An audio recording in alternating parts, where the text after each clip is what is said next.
Welcome to All About Books Office. Today, we're exploring Master Your Time, Master Your Life by Brian Tracy, a book that reveals how mastering time is the key to mastering your life. If you've ever felt like there aren't enough hours in the day or want to take control of your schedule to achieve more, this audiobook is for you. Before we dive in, don't forget to like this video, subscribe to our channel, and hit the bell icon so you never miss an audiobook that can transform your life. Let's get started. Introduction. Different Kinds of Time. Benjamin Franklin wrote, "Do ye value life? Then waste not time, for that is the stuff out of which life is made." This is a great time to be alive. There have never been more opportunities to do more things and to achieve more of your goals in all of human history than there are today. You can live longer and better today than any other generation before you. Modern advances in medicine and healthcare are enabling more people to live to age 80 or 90 or even 100 than ever imagined possible. But with all these great opportunities for success, prosperity, long life, and happiness, you are probably feeling like most people, too much to do and too little time. Because of the explosive growth of information, technology, and competition, the rate of change has accelerated almost beyond your capacity to keep up with it. Today, we need a new way to think about time, especially the different times of our life. We find that each activity and responsibility in your life requires you to take a different approach to time if you want to get the best results from everything you do. You need one kind of time for setting goals and deciding what you really want in life, and another type of time for setting priorities, focusing on high-value tasks, and getting things done. You need one type of time for interacting, communicating, negotiating, and administrating, and another type of time at home with your family and your most important relationships. The different types of time are often like oil and water. They don't mix very well together. Any attempt to use the wrong type of time in the wrong area for it will lead to frustration, failure, and ineffectiveness. The quality of your life. The quality of your life is largely determined by the quality of your time management. But time management is really personal management, life management. It is management of yourself. If you don't control your time properly, it's difficult for you to control anything else. Fortunately, the richest, most successful person in the world has the same 24 hours per day that you have.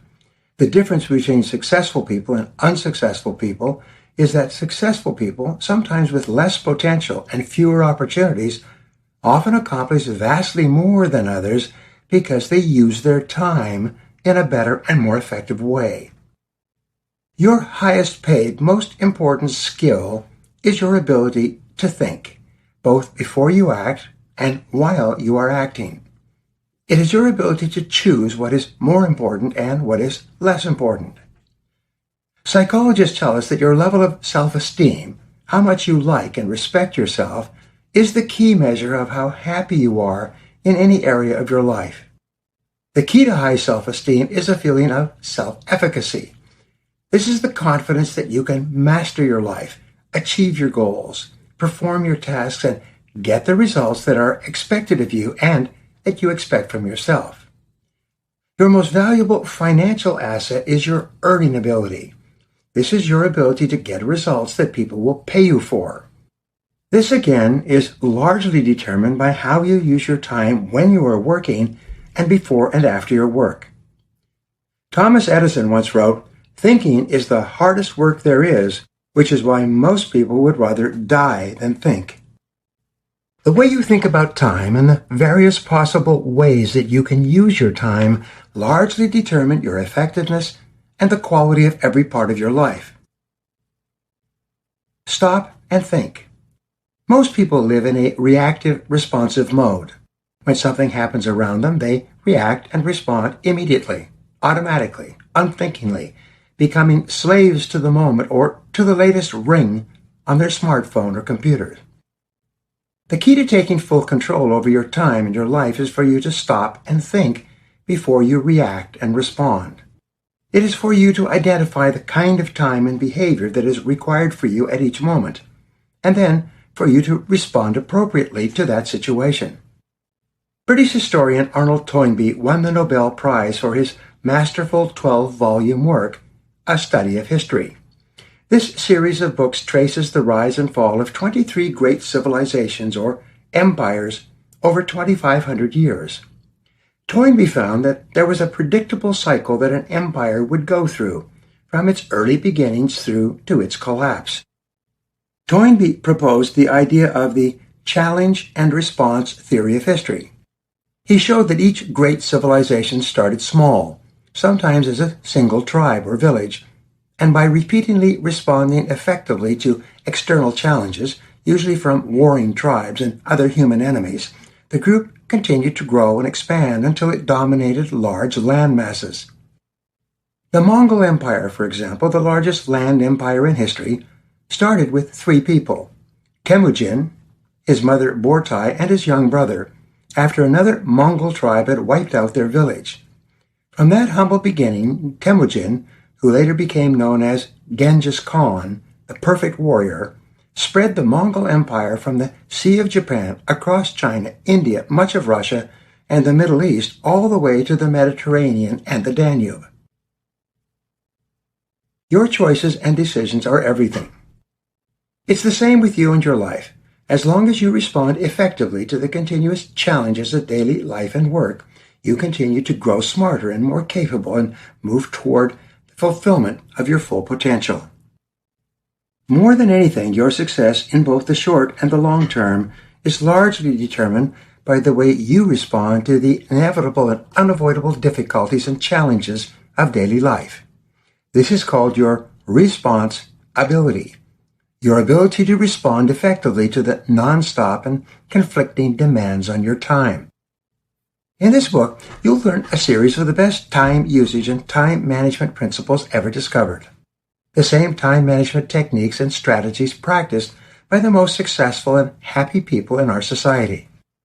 By practicing these methods and techniques, you will take full control over your time and your life and achieve more in the next year or two than most people accomplish in several years or even in a lifetime. When you become more thoughtful about your current situation and learn the most effective way to deal with different events at different times, with different approaches, you will think with greater clarity and will respond with greater confidence than ever before.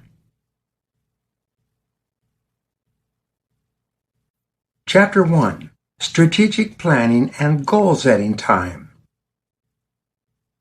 Napoleon Hill once wrote, "There is one quality that one must possess to win, and that is definiteness of purpose, the knowledge of what one wants, and a burning desire to achieve it." One of the most important types of time is the time that you spend thinking, deciding, and planning how to achieve the things you really want in life. The biggest single waste of time is setting off without clear, specific goals. Many people waste their most productive years responding and reacting to whatever is going on around them and working to achieve the goals of other people, instead of taking the time to become absolutely clear about what it is that they really want for themselves. There is a saying, before you do anything, you have to do something else first. Before you set off on the great adventure of life, you have to decide where you want to end up. The good news is that there have never been more opportunities to achieve your goals than there are today. But only you can decide what you want. What is the difference between the rich and the poor? One explanation is that about 85% of wealthy people have one big goal that they work on all the time. Only 3% of poor people have one big goal, and they work on it occasionally, if at all. The 1% versus the 99%. Today there's great controversy over the difference between the 1%ers and the rest of us. The claim is that the 1%ers own or control more wealth than everyone else put together. However, that statistic is inaccurate. The real difference is actually between the top 3% and the other 97%. Because most people start off with little or nothing, the real question ought to be, how did the 3% who started with nothing become so successful in the course of 1 or 2 generations? The answer is simple. The top 3% have clear written goals and plans that they work on every day. They know exactly who they are, what they want, and where they are going. They have a blueprint, a roadmap, that guides them faster and with ever greater accuracy toward achieving the health, happiness, wealth, and prosperity that most people strive for all their lives. As a result of having clear written goals, they waste far less time than the average person. People with written goals and plans earn and accumulate on average 10 times as much as other people with the same levels of intelligence and education. Clarity is everything. There is a story of a hunter who goes to the edge of the woods, closes his eyes, and shoots his rifle into the forest. He then turns to his friend and says, "I sure hope something good runs into that." This is how too many people live their lives. They throw themselves at life like a dog chasing a passing car, seldom catching anything. Most people go through their lives without goals, doing the best they can and just hoping something good will happen to them. But hope is not a strategy. It is a recipe for failure, if not disaster. For you to maximize your time, to enjoy the greatest quantity and quality of riches and rewards, you need to take time regularly to think about your goals, especially when you're experiencing turbulence and rapid change. You need to become intensely goal-oriented. Setting goals, making plans, and organizing your life around the things you really want to do and have are the greatest time management tools of all. Goal setting and personal strategic planning require that you step back and take some time off, away from interruptions and distractions. You then answer several key questions to ensure that what you are doing on the outside is consistent with the person you are on the inside and in harmony with what you really want to achieve. Look into yourself. The first question you ask is, who am I? Your answer to this question reveals your self-image, the person you think you are. Because your outer behaviors are always consistent with the way you see or describe yourself on the inside, this answer tells you a lot about yourself.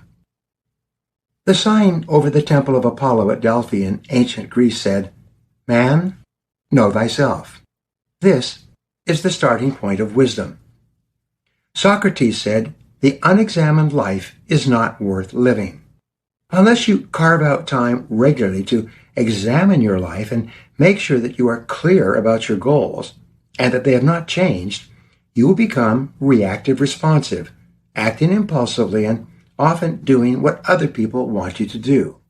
Begin this goals analysis by realizing that you are unique and potentially extraordinary.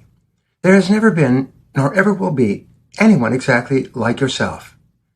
Be yourself. Everyone else is already taken. You are a special and complex combination of knowledge, experience, education, talents, abilities, interests, emotions, desires, and fears. In addition, from infancy onward, you have had a complex series of experiences that have shaped you into the person you are today. You have special strengths and abilities and have been born with the capacity to be absolutely excellent at something and maybe several things. Your great responsibility to yourself and to others is to find that special mission that you have been put on this earth to accomplish. You must clarify your vision, your life's purpose, your heart's desire. Do what you really love. One of your great jobs in life is to find something you really love to do and then to put your whole heart into becoming absolutely excellent at doing that one thing. Throughout your adult life and career, you need to ask and answer a series of questions. Your answers will change over time and with experience. You must be clear about your answers each time you address these questions and must be willing to change your responses as you get more information. Begin by assuming that you have no limitations Imagine that you could wave a magic wand and make your life ideal in every way. Ask yourself, 1. What do I really want to do with my life? Question 2. What do I really want to do with my life? And question 3 is, what do I really want to do with my life? The third time you ask this question with really is the key. It forces you to dig deep into yourself, moving past the superficial answers regarding money and success, and often gives you the answer you have been seeking. This is how you begin to unlock your full potential. Personal strategic planning. Successful companies invest a lot of time and money developing strategic plans for their business. These are the carefully thought out goals and plans they use to achieve greater success and profitability in competitive markets.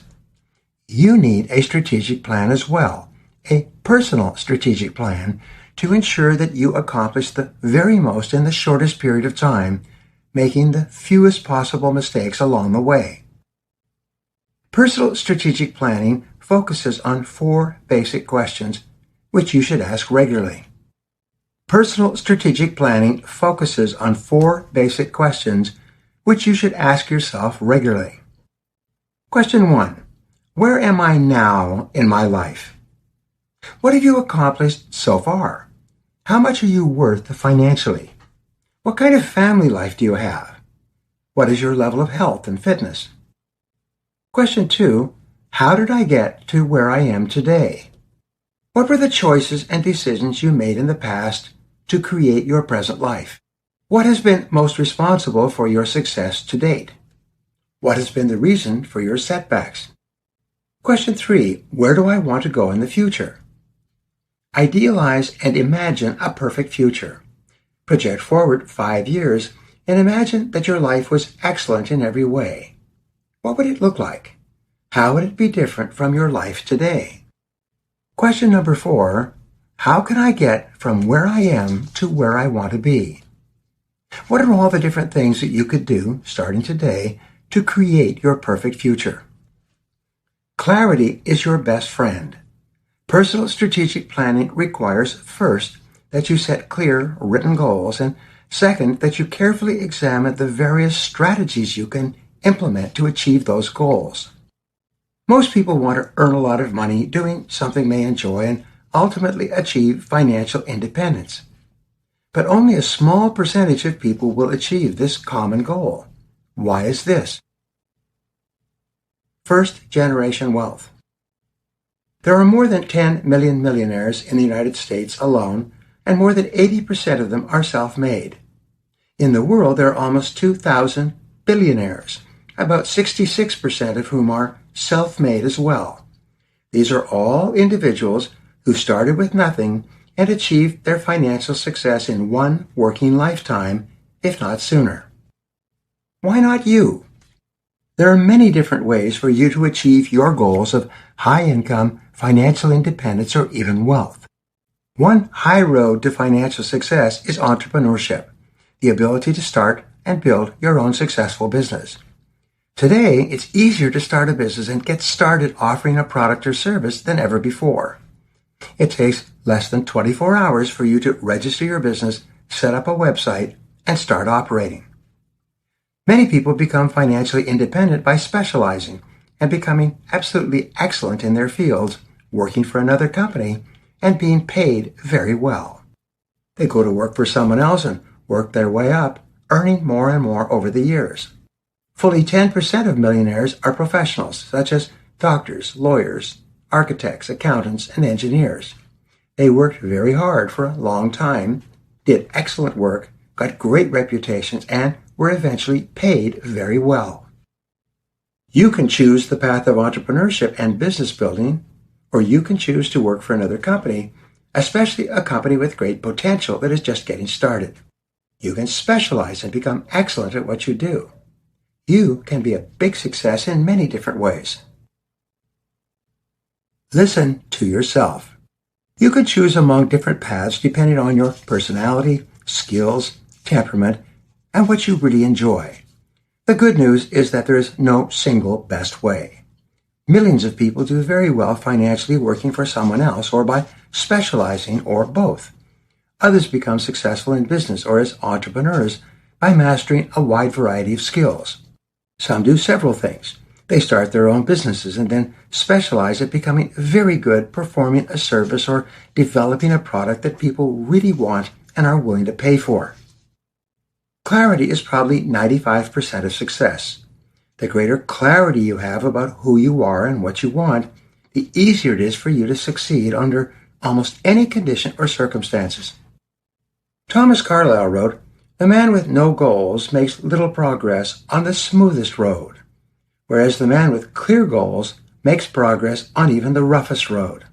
When you take the time to stop and think about what you really want and how to get it, you can save yourself years of hard work going back and forth making little progress. Forget about the mistakes of the past and focus on the future. There's a Turkish proverb that says, "No matter how long you have gone down the wrong road, turn back." The intelligence factor.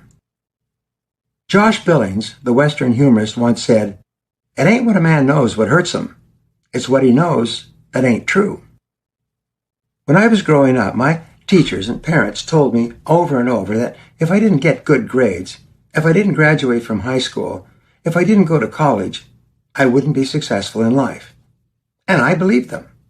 When I failed out of high school, I resigned myself to a life of laboring jobs. For the next few years, I washed dishes, dug wells, worked in sawmills and factories, and sometimes slept in my car. Finally, in frustration at seeing all the successful people around me, many now younger than I began to challenge my beliefs about success and failure. I began to ask, why is it that some people are more successful than others? What I found out surprised me.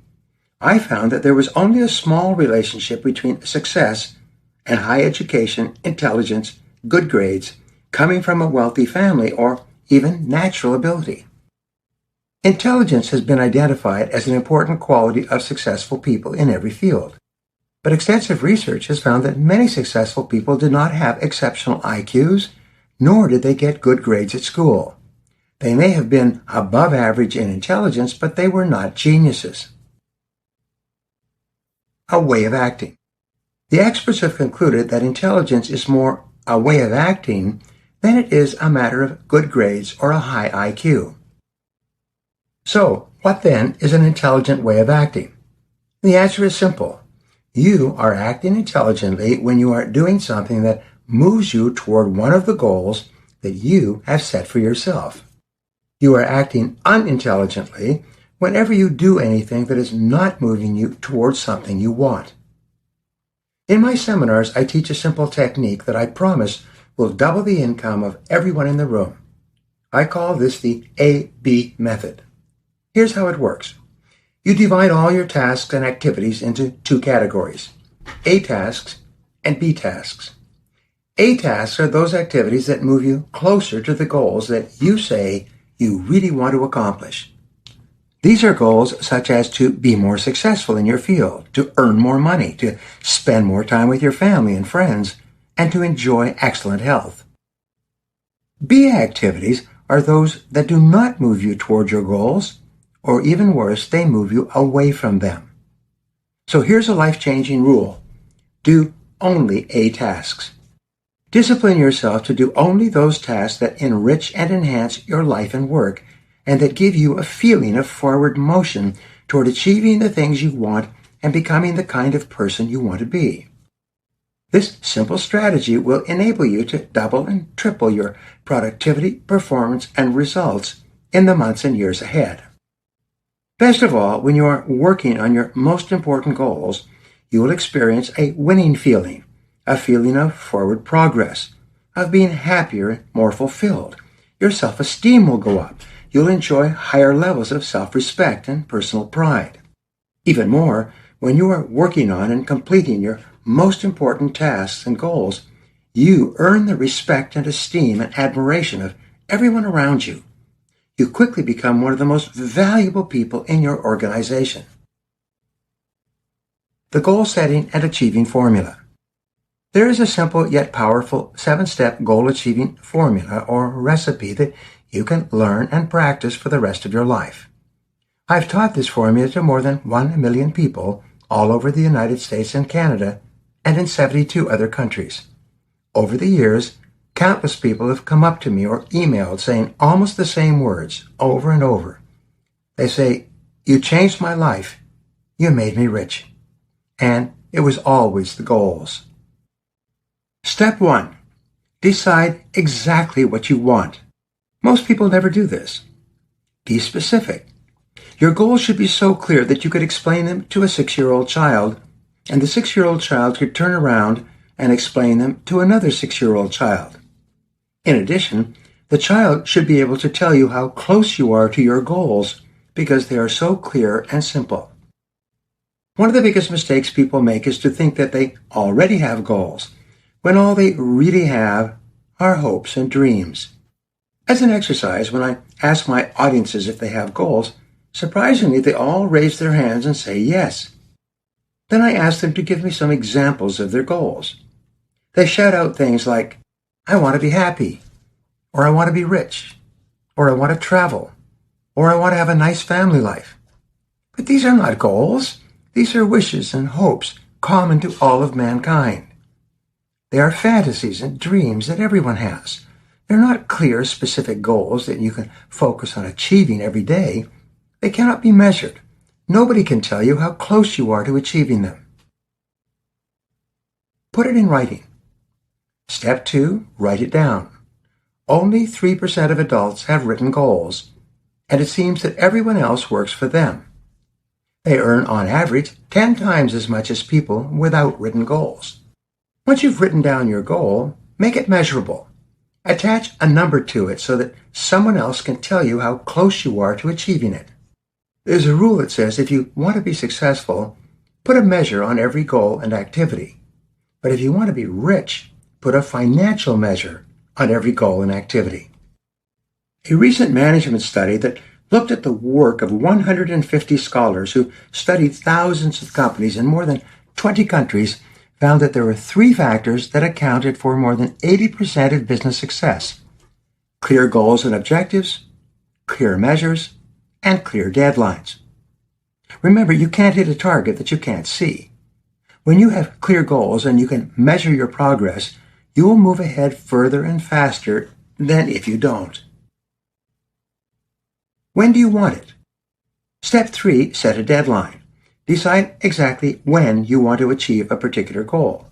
If it's a longer-term goal, break it down into years, months, weeks, and even days. Some of the most successful people I know will break a 10-year goal into 5-year goals, 1-year goals, 1-month goals, all the way down to daily activities. They then discipline themselves to complete one or more of those activities every day. What if you don't achieve your goal by the initial deadline that you set? Simple. Set a new deadline, and then another, and another, and another. If necessary, when you set your first deadline, it will be based on the information you have at that time. But external factors can change. There could be a decline in the economy overall, or something like a collapse of oil prices that changes everything in your business or industry. When something happens to throw you off of your timetable, you set a new deadline. There are no unreasonable goals, only unreasonable deadlines. Think on paper. Step 4, make a list of everything that you can think of that you could possibly do to achieve the goal. As you think of new things you can do or learn or people whom you could talk to, write them on your list. Keep writing until you can't think of anything else. Step 5, organize your list by sequence. Create a checklist, ordering your task starting with what you have to do first to achieve your goal, then to what you have to do second, and all the way down to the final step you will need to achieve that goal. You can also organize your list by priority. What is the most important item on your list? What is the second most important item? Practice the 80-20 rule, which says that 80% of your success will be determined by 20% of the things that you do. Often, the most valuable and important thing you do in life, which can account for 80% of your success, is deciding on a goal and making a plan to achieve it in the first place. A list of activities organized by sequence and priority becomes a plan. When you have a written goal and a plan, you move ahead of 97% of adults working today. You will begin to achieve much more success faster than ever before. The people around you will often be amazed. Become action-oriented. Step 6, take action on your plan. Do something. Do anything. But get going. Take the first step. And the good news is that you can always see the first step. You always know what to do to get started. When you take the first step towards your goal, which is often the hardest step of all, you receive 3 great benefits. First, you'll get immediate feedback which will enable you to change your course or direction if needed. Second, you will get more ideas on how to take additional and better actions to achieve your goal. And third, you will feel a surge of self-confidence and self-esteem. You will feel more powerful and in greater control of your life. You get all 3 of these benefits from the simple act of taking action, of taking the first step towards your goal. Step 7. This step may be the most important step of all. It will revolutionize your life and in a very short time. It is simply this. Do something every day that moves you toward your most important goal. 7 days a week, 365 days a year, do something, small or large, that moves you one step forward toward your goal. When you do something every day, you activate what is called the momentum principle of success. This principle, based on Sir Isaac Newton's law of inertia, says that it takes an enormous amount of energy to get a body into motion in the first place, but it takes much less energy to keep that body moving forward. Just think about pushing a car from a dead stop. It takes tremendous effort to get the car moving forward, but then it takes less and less effort to keep the car moving forward faster and faster. It's the same with you. Goal setting exercise. Now, take a clean sheet of paper. Write the word goals and today's date at the top of the page. Then, write down at least 10 goals you would like to accomplish in the next 12 months or so. These can be 1-day goals, 1-week goals, 1-month goals, 6-month goals, and or 1-year goals, but they're all goals that you would like to achieve within the next year. Write your goals in a special way that makes them more acceptable to your subconscious mind, your mental powerhouse. Write them using the 3 P's: personal, positive, and present tense. Begin each goal with the word I. Your subconscious mind can work on a goal only if you tell it that it is you personally who wants this goal. For example, you could say, I earn this specific amount of money by December 31 of this year. Make your goals positive. Instead of saying, I don't smoke anymore, you say, I am a non-smoker. Your subconscious mind can accept commands that are phrased only in the positive voice. Write your goals in the present tense. Your subconscious mind cannot relate to the past or the future.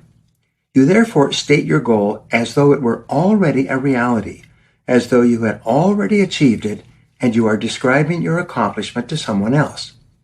Instead of saying, I will earn a specific amount of money this year, you say, I earn this specific amount of money by this specific date. For example, you could say, I drive a brand new 4-door BMW sedan by December 31 of this year. Your subconscious mind then takes this command as an order and begins to work on it 24 hours a day. From the day you become clear about the goals you want to achieve and when you want to achieve them and write them down, you will begin to receive a steady stream of ideas and insights that will help you move quickly toward your goal and will cause your goal to move faster toward you. Major definite purpose. Napoleon Hill wrote after 22 years of research into the wealthiest people in America that all great success began with a major definite purpose. This is the one goal that is more important to you than any other single goal. It's the one goal that can help you more to achieve more of your other goals than any single achievement. So look at your list of 10 goals and ask this question. If I could achieve any one goal on this list within 24 hours, which one goal would have the greatest positive impact on my life? Usually this goal will jump out at you from the page. It is the one goal that excites you and motivates you more than anything else. It's the one goal that would make you happier than anything else if you were to achieve it. Whatever it is, put a circle around that goal. Then take a clean sheet of paper and at the top write the words, "I achieve this goal by this date." This puts your goal into the 3 P's formula and adds a deadline. For example, I earn this amount of money by this date. Be specific. Below these words, make a list of everything you can think of that you could do to achieve that goal. As you think of new items, add them to your list. Next, organize your list into a plan or blueprint. Determine what you need to do first, what you need to do second and third, and so on. Then, take action on your list. Take the first step. Move out of your comfort zone and begin your journey toward achieving the one goal that could have the greatest positive difference in your life. Finally, resolve to do something every day that moves you at least one step closer to your most important goal. The Millionaire Maker. We could call this the Millionaire Maker Formula. More people have achieved more success all over the world with this simple formula than any other method that has ever been taught or practiced. Because you become what you think about most of the time, every morning when you wake up, think about your major definite purpose, your one big goal. As you go through the day, think about your goal. At the end of the day, think about your goal and review the progress you have made toward achieving it. The more you think about your goal, the more you activate the law of attraction. You begin attracting ideas, people, money, and resources into your life that help you to move towards your goals faster and faster. And something else happens. As you begin to make progress on your most important goal, you'll find yourself making progress on many of your other goals at the same time. Every part of your life begins to improve. Your self-esteem and self-confidence go up. You feel more powerful and capable of achieving the things you want in life. You will persist longer and never give up. Eventually, you will become unstoppable. Now, here are 3 action exercises for you. Number 1, write down 10 goals you want to achieve in the next 12 months. Number 2, select the one goal that can have the greatest positive impact on your life and put a circle around it. And number 3, make a written plan to achieve this goal by following the goal setting and achieving formula outlined in this chapter. You'll be amazed at what happens. Chapter 2, Productive Time, Getting More Done. Victor Hugo wrote, "He who every morning plans the transactions of the day and follows out that plan carries a thread that will guide him through the labyrinth of the most busy life." To perform at your best, you need to think about productivity in a different way from most people working today. Your ability to use your working time well to be highly productive and to get more done faster and of better quality will have more of an effect on your career than any other factor. Productivity is achieved when you plan, organize, set priorities, and concentrate on the most valuable use of your time all day long. Productive work requires high levels of mental and physical energy, discipline, focus, and determination to get the job done quickly and well. The way you think about your work will largely determine how much of it you do and how well you do it. The 3 most important words in thinking about personal productivity are clarity, focus, and concentration. The first key word is clarity.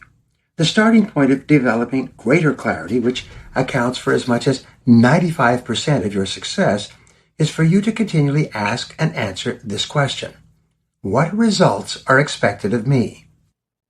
In life and work, results are everything.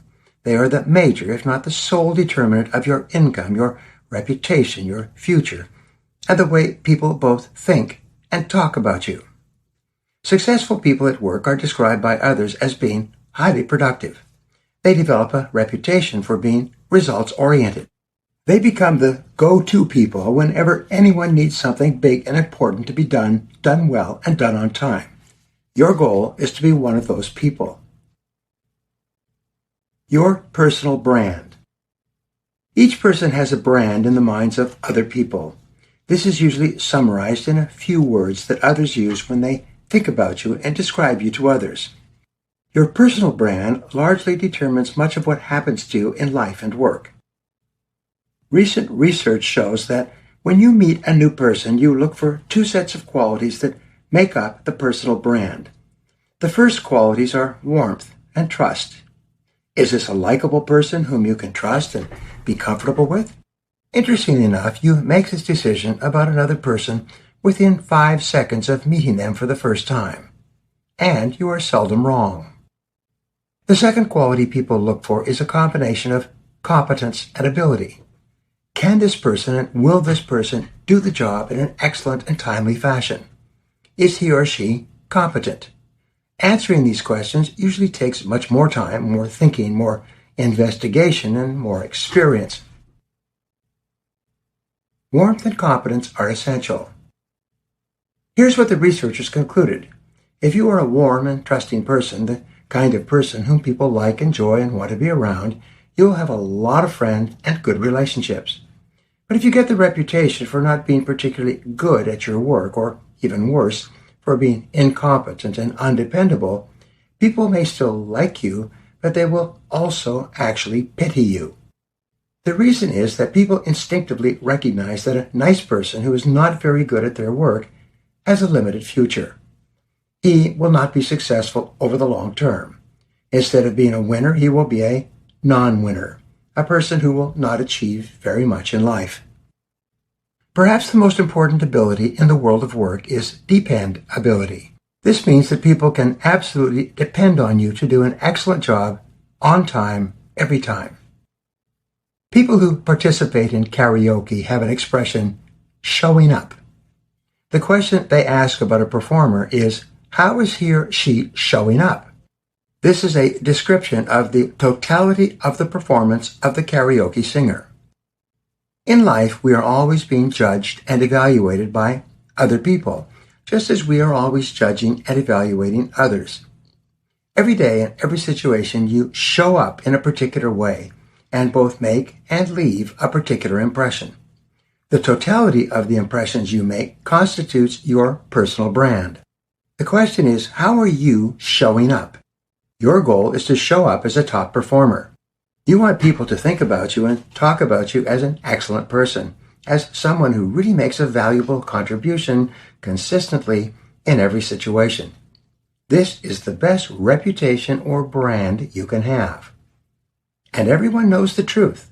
Everyone knows who are the best and most productive people in every work environment. So the question for you is, how are you showing up? The Great Pandemic. A pandemic is an illness or malady that is spread over a large area and affects an enormous number of people. Today there is a pandemic of poor performance sweeping across the Western world. It is undermining productivity, weakening character, destroying hopes and dreams for the future, cutting off people's desires for achievement and advancement, and keeping millions of people, especially young people, working at lower incomes than they are truly capable of earning. This pandemic can be called the curse of electronic interruptions. According to Robert Half International, fully 50% of each workday is wasted in activities that contribute no value whatever to the company and have nothing at all to do with the work at hand. Much of this wasted time is caused by the inability of people to start and work productively all day long. Most people in their 20s and 30s came into the workplace in the age of the Internet.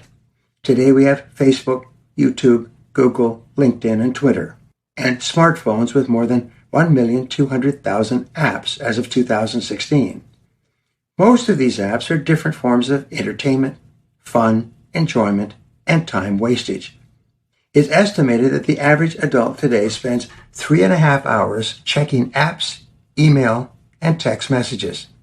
Without them even knowing what is happening, people addicted to these distractions will find their hopes and dreams for the future slowly ebbing away. As they spend more time reacting to electronic interruptions, they do less work, and they do it poorly because they are continually being distracted. Your world of work. How is it that so many people are performing and earning far below their potential? You have to go back to children's first experience with work, their school and schoolwork. Here's what happens. When you are a child and you go to school for the first time, you're usually afraid and insecure. But you very quickly learn that school is full of other children your same age. And what do you do with children your same age? You play. Soon you look forward to school as a place where you can go and play with your friends. As you advance through school, year after year, school becomes your primary play place. Of course, you must do a certain amount of schoolwork and maintain a certain level of grades in order to be allowed to continue attending the school or college, but you think primarily of your friends and your social activities rather than the schoolwork itself. If you are fortunate enough to go on to university, you continue to play with your friends, but now without supervision. Most people who go to college spend 4 or 5 years in an endless cycle of social activities with other people, doing only enough schoolwork to avoid being expelled. The world of work. When you finish school, you take your first job. You go into work on the first day a bit nervous and unsure about what's going to happen. Then you are introduced to your co-workers, many of whom are your same age. This reminds you of school. What do you do with people your same age? You play! Today, the workplace is the primary play place for American adults. It's estimated that the average employee does not really start work until around 11 a.m., and then begins winding down about 3:30 in the afternoon. The first thing most people do when they arrive at work is to play with their friends. They spend almost 50% of their time chatting with coworkers about subjects that have nothing to do with the job they've been hired for. When they're not talking with their coworkers, they are reading their email, sending and receiving messages, checking Facebook postings, looking at what is for sale and where, and responding to various forms of advertising and spam. Suddenly, they look up, and the day is gone. Because so many people see the workplace as a play place, they often resent it when the boss comes by and asks them to actually do some work. They are so preoccupied with the ceaseless flow of electronic and personal interruptions that they have no time to do work of a serious nature. The email disease. The average adult checks their email 145 times per day. This is why Julie Morgenstern, a time management expert, wrote a book called Never Check Email in the Morning. More and more companies and organizations, even the Harvard Business Review, are coming to the same conclusion. Spending too much time on email can sabotage your career and make it almost impossible for you to perform at high levels in your job. The reason email can be so devastating to your current productivity and your future prospects is that each time you send or receive an email, your body releases a tiny amount of dopamine, a stimulant similar to cocaine. This stimulant gives you a mild sense of pleasure, which causes you unconsciously to want to duplicate this feeling. And since you get this feeling by sending or receiving emails, checking SMS messages, making phone calls, or otherwise communicating by smartphone or computer, you start doing this all day long. Soon, you can't stop yourself, like an addict.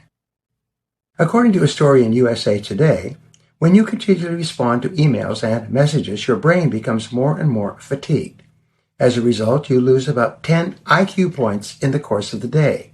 You actually become dumber as the day goes on.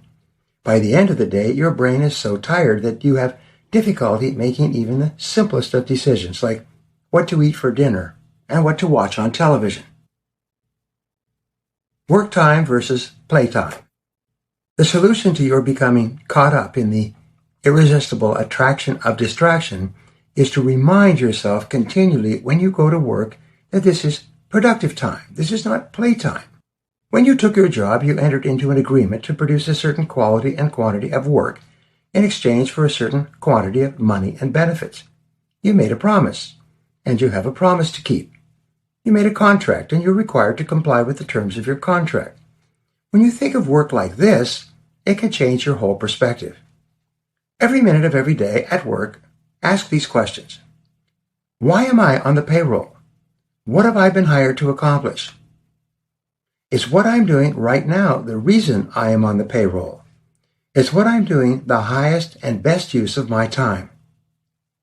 If you're not doing the most important things that you have been hired to do, stop whatever you are doing and get back to doing whatever it is that you have been hired to do. When you work, work. Here's the great rule for success at work. Work all the time you work. When you go to work, say hello to your coworkers and then begin work immediately. Put your head down and go flat out, like a runner coming off the blocks in a race. If people want to chat with you, smile politely and tell them you would love to talk with them after work. Meanwhile, you have things you have to get done and you are on a tight deadline. Eventually, the time wasters, the people who do not value their time or the time of anyone else, will start to find you uninteresting and will spend more and more time with other people who have more time to waste. Here's a simple formula for work time. Don't check your email in the morning. Check your email only twice a day, at perhaps 11 a.m. and 3 p.m. In between, turn off your email. Turn off all the sounds, bells, and rings that remind you that there are incoming messages. Remember, every time you hear one of those sounds, you get a dopamine jolt, distracting you from your work and decreasing your productivity. Leave them off. Focus and concentration. The second key word for high productivity is focus. Your ability to focus single-mindedly on your most important task can do more to help you move ahead rapidly in your career than perhaps any other factor. Electronic interruptions break your focus and distract you from your work, the results you need to get to be successful. Many people have been seduced by the myth of multitasking. They think that they can work on several jobs at a time. But the experts have found that multitasking is really just task shifting, going back and forth among various tasks, seldom focusing on any one for very long. Even worse, you require about 17 minutes to refocus on an important task after being distracted for any reason. The third keyword for improving productivity is concentration. All important work requires single-minded concentration for a sustained period of time until the work is done. This is often called concentrated mind activity, CMA. Fortunately, concentration is a skill or a habit that you can learn with practice and repetition until it becomes easy and automatic. The big payoffs. There are two big payoffs for practicing clarity, focus, and concentration all day long at work. The first payoff is that you will become one of the most productive and respected people in your organization. You'll get much more done sooner and of higher quality. More and more important assignments will be given to you. You will gain the attention and respect of your superiors.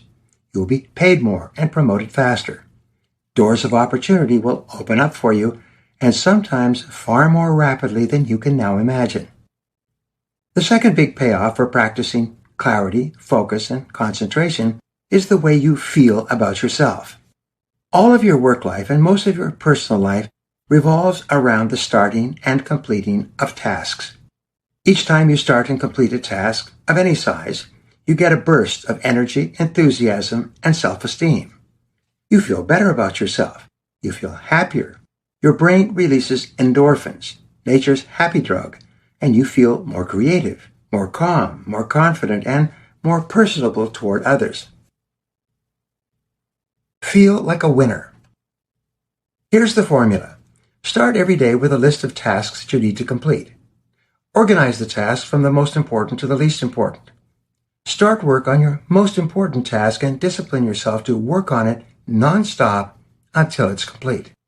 Whenever you complete any task, you get a jolt of endorphin, which makes you happier and boosts your feelings of self-esteem and personal pride. When you complete a high-value task, you get an even greater feeling of happiness and self-esteem. And when you complete your most important task, Like finishing a major assignment at work, you experience a burst of exhilaration that causes you to feel wonderful about yourself. When you develop the habit of starting and completing your most important tasks, you put your entire life and career onto the fast track. The opposite of this feeling of happiness and personal pride, which comes only from task completion, is the feeling of frustration and dissatisfaction that comes from working hour after hour and feeling that you're accomplishing very little. Remember, results are everything. You will be happy only when you know that you are getting the most important results that are expected of you. Making work time more productive.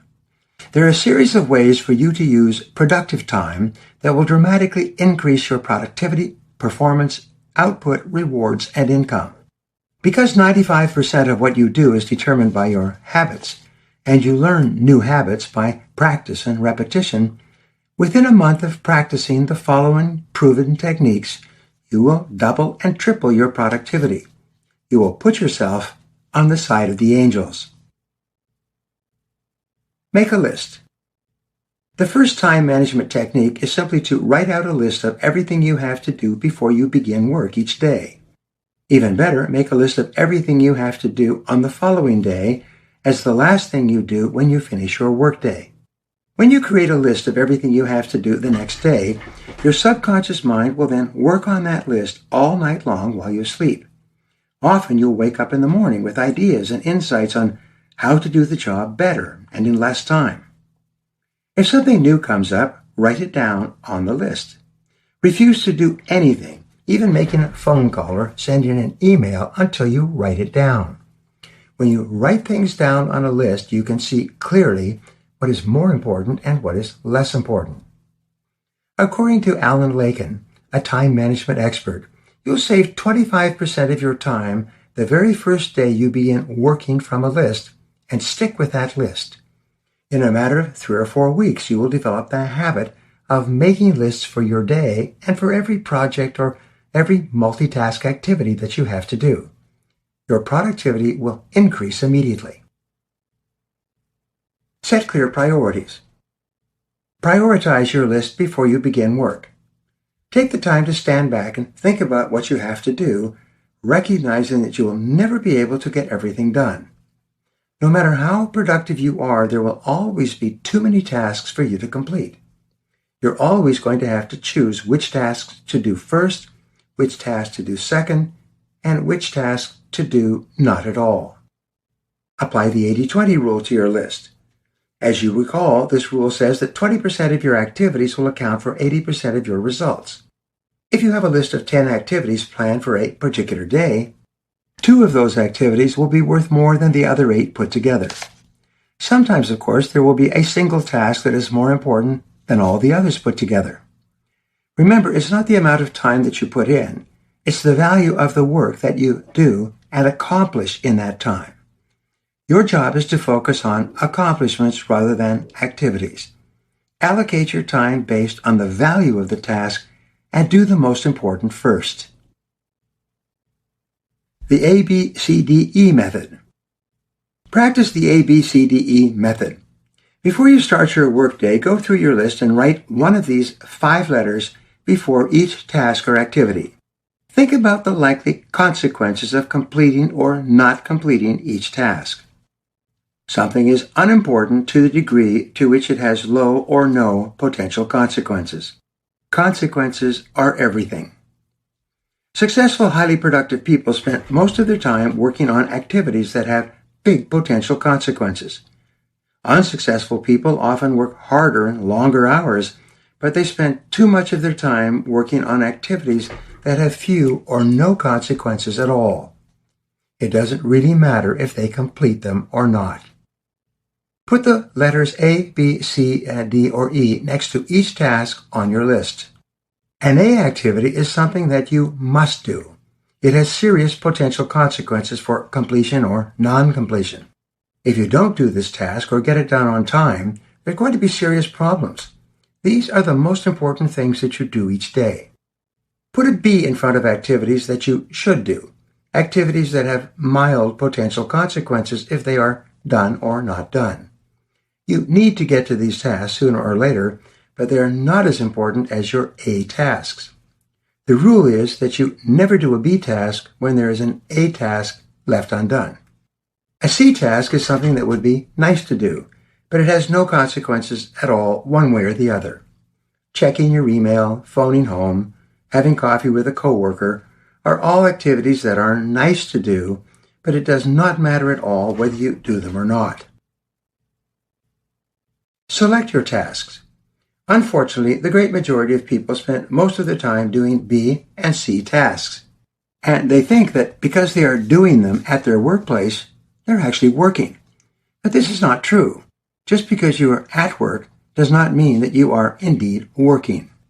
Put a D next to all tasks that you can delegate to anyone else who can do them, who receives a lower income or hourly rate than you do. If you aspire to earn $25 per hour, $50,000 per year, or $50 an hour, $100,000 per year, do not spend your time doing tasks that someone else can do for $10 an hour. An E task is something that you can eliminate, and it won't make any difference at all. It may be a task that you have been doing for a while, but it is no longer important. It may be no longer your task to do. It can be eliminated safely and have no consequences at all for your career.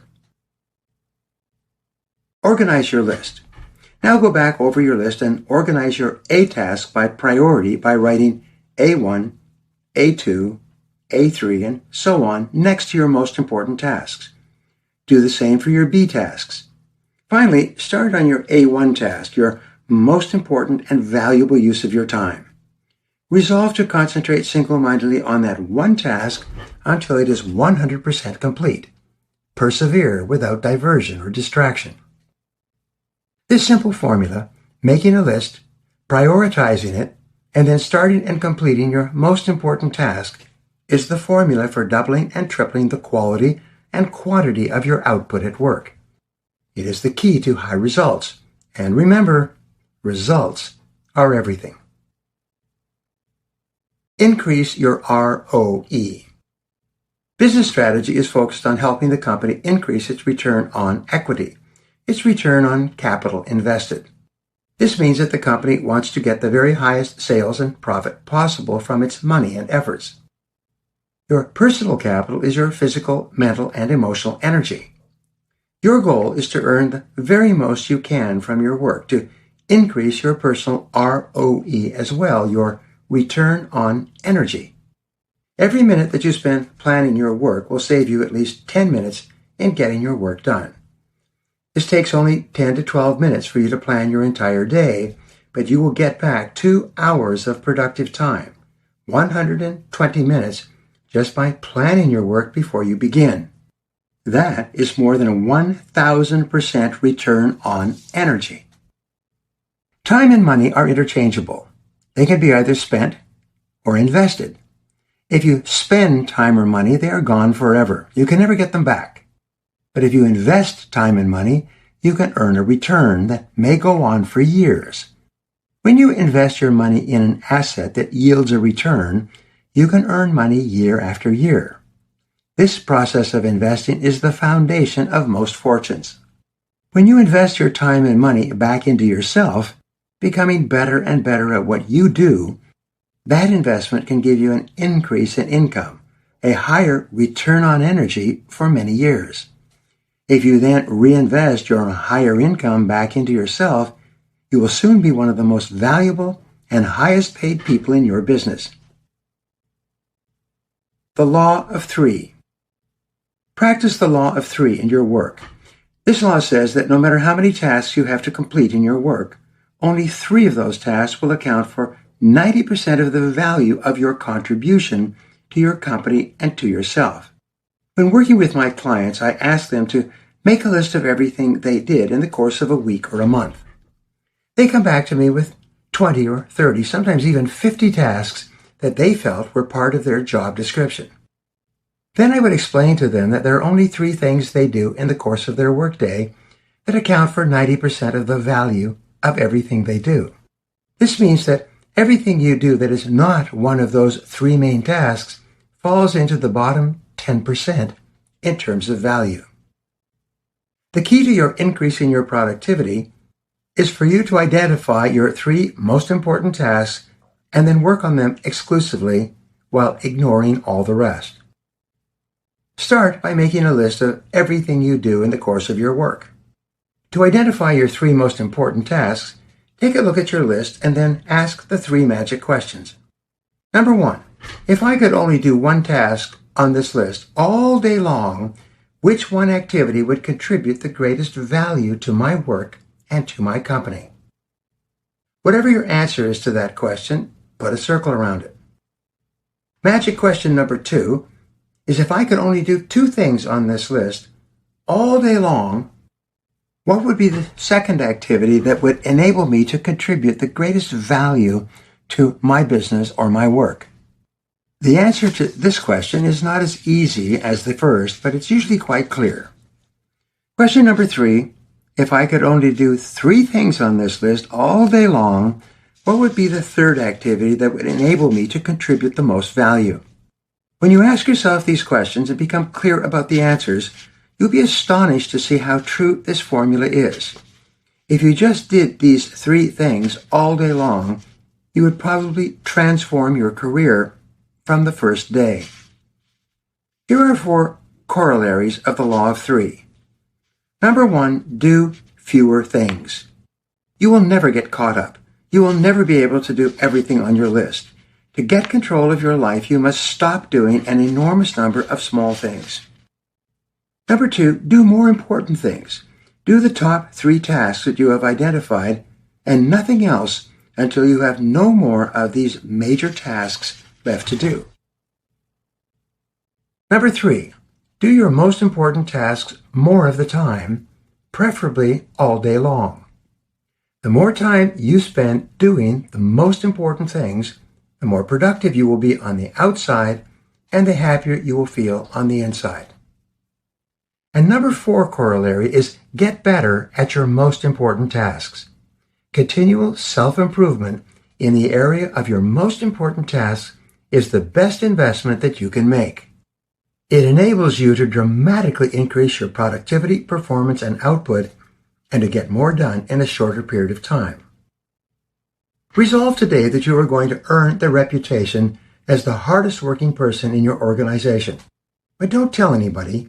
Keep it to yourself. Imagine that there is a contest for the most productive person in your business, but you are the only person who knows about the contest. Instead of telling anybody, let people reach their own conclusions by watching you at work. And remember, work all the time you work. Now, here are 3 action exercises that you can practice. Number 1, make a list every day of everything that you plan to do that day. Number 2, set priorities on your list and start work on the one activity that represents the most valuable use of your time. And number 3, discipline yourself to start on your most important task and to work single-mindedly on that one task until it is complete. Chapter 3, Income Improvement Time.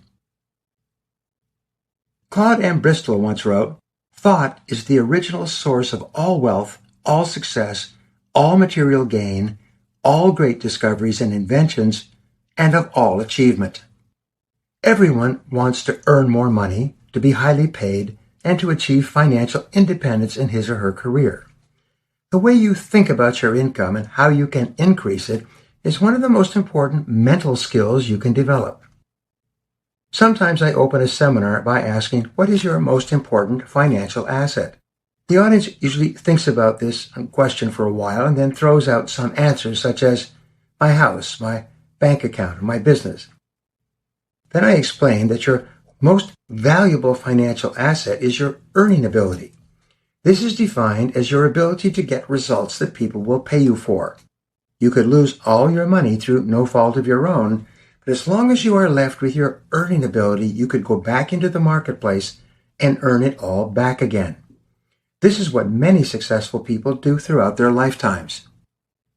Your earning ability is the total accumulation of all your knowledge, skills, experience, study, hard work, and results you have acquired over the course of your life and your career. It has taken you your whole life to develop. Appreciating or depreciating. Because your earning ability is an asset, like any other asset, it can be either appreciating or depreciating in value over time. It can be appreciating when you are continually upgrading your knowledge and skills, making yourself become more and more valuable, doing more of those tasks that people value highly and are willing to pay you for. Your earning ability can be a depreciating asset if you are not continually upgrading your skills and abilities through study and hard work on yourself. But because of rapid change in our economy and the continual demand for new skills, your earning ability never stays at the same level. Gary Becker, the Nobel Prize-winning economist at the University of Chicago, noted that we do not have an income gap in our society. Instead, we have a skills gap. People who have skills that are in high demand, skills that enable employers to get excellent results that they could turn into money by producing and selling more of their products and services, are always in demand, always employed, and always paid well. Skills become obsolete. On the other hand, those people who have obsolete skills, skills that are no longer in demand, often remain unemployed for many months and even years. What Becker found was that the primary difference between employed people in the top 20%, those whose incomes were increasing an average of 11% per year, and the people in the bottom 80%, those whose incomes were increasing 3% a year or less, was their commitment to continuous learning. The highest paid people were always reading, learning, and upgrading their skills.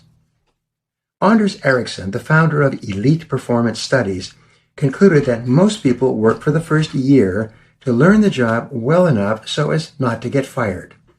After that, they never get any better. They never improve. 10 years after they started their job, they're no more productive than they were after 1 year. This seems to apply to 80% of people working today. Lifelong learners. The people in the top 20% are lifelong learners. They're continually adding to their repertoire of knowledge and skills. They read, study, and practice new ideas. They never let up the pressure on themselves to improve and grow. As a Fortune 500 CEO recently said, "Our only real source of sustainable competitive advantage is our ability to learn and apply new ideas faster than our competition." These words apply to you as well. Your only personal source of sustainable competitive advantage, of keeping yourself at a high level of employability and income, is your ability to learn and practice new skills that people need to get more and better results. Ericsson found that high performers in every field spent more time practicing and upgrading their skills than low performers. This difference accounted for most of the large income disparities we see in our society. Identify your most important skill. Ericsson investigated executives who started work with large companies and who, over the years, moved into high positions of management, sometimes becoming the CEO or president, where they earned as much as 301 times, according to 2016 figures, the average income of the people who worked in their companies. He found that most of these people practiced a simple strategy that they had used throughout their careers. As soon as they started at their first job, they went to their boss and asked him, "What one skill, if I was really good at it, would help me to make a more valuable contribution at my job?" The boss would tell the employee that if he was really good at marketing or team building or making presentations or reading financial statements or something else, he would be able to do his job much better and make a more valuable contribution. The new employee would take that advice, like a dog catching a stick and running with it, and begin work immediately to develop that skill. He would set the development of this skill as a goal and create a learning plan. He would make a list of all the things that he could do to become better in that area. He would find out the books that he should read, the courses and workshops he should attend, and the audio programs he could listen to on the way to work. The magic number. Here's the magic number. Ericsson found that these top people invested 2 hours per day, 5 days per week to learn new skills. There are 168 hours in each week, 24 hours times 7 days. By investing 10 of those hours on average, people starting off at the bottom of their corporations, at the beginning of their careers, were able to continually move up faster and faster. As they develop more knowledge and skills, they continue to increase their earning ability, their ability to get results. While their friends were out socializing, partying, and watching sports on television, these high achievers were carving out 2 hours each day, 5 days each week to get better and better at their work. Albert Einstein wrote that compounding is the most powerful force in the universe. This applies to money and to skills as well. What these successful executives discovered at an early stage of their careers was that at each time they learned a new skill, they could combine that skill with other skills, compounding the total value of all their knowledge and skills. Thus, these employees became more and more valuable. Over the years, I have found that many people are only one skill away from doubling their income.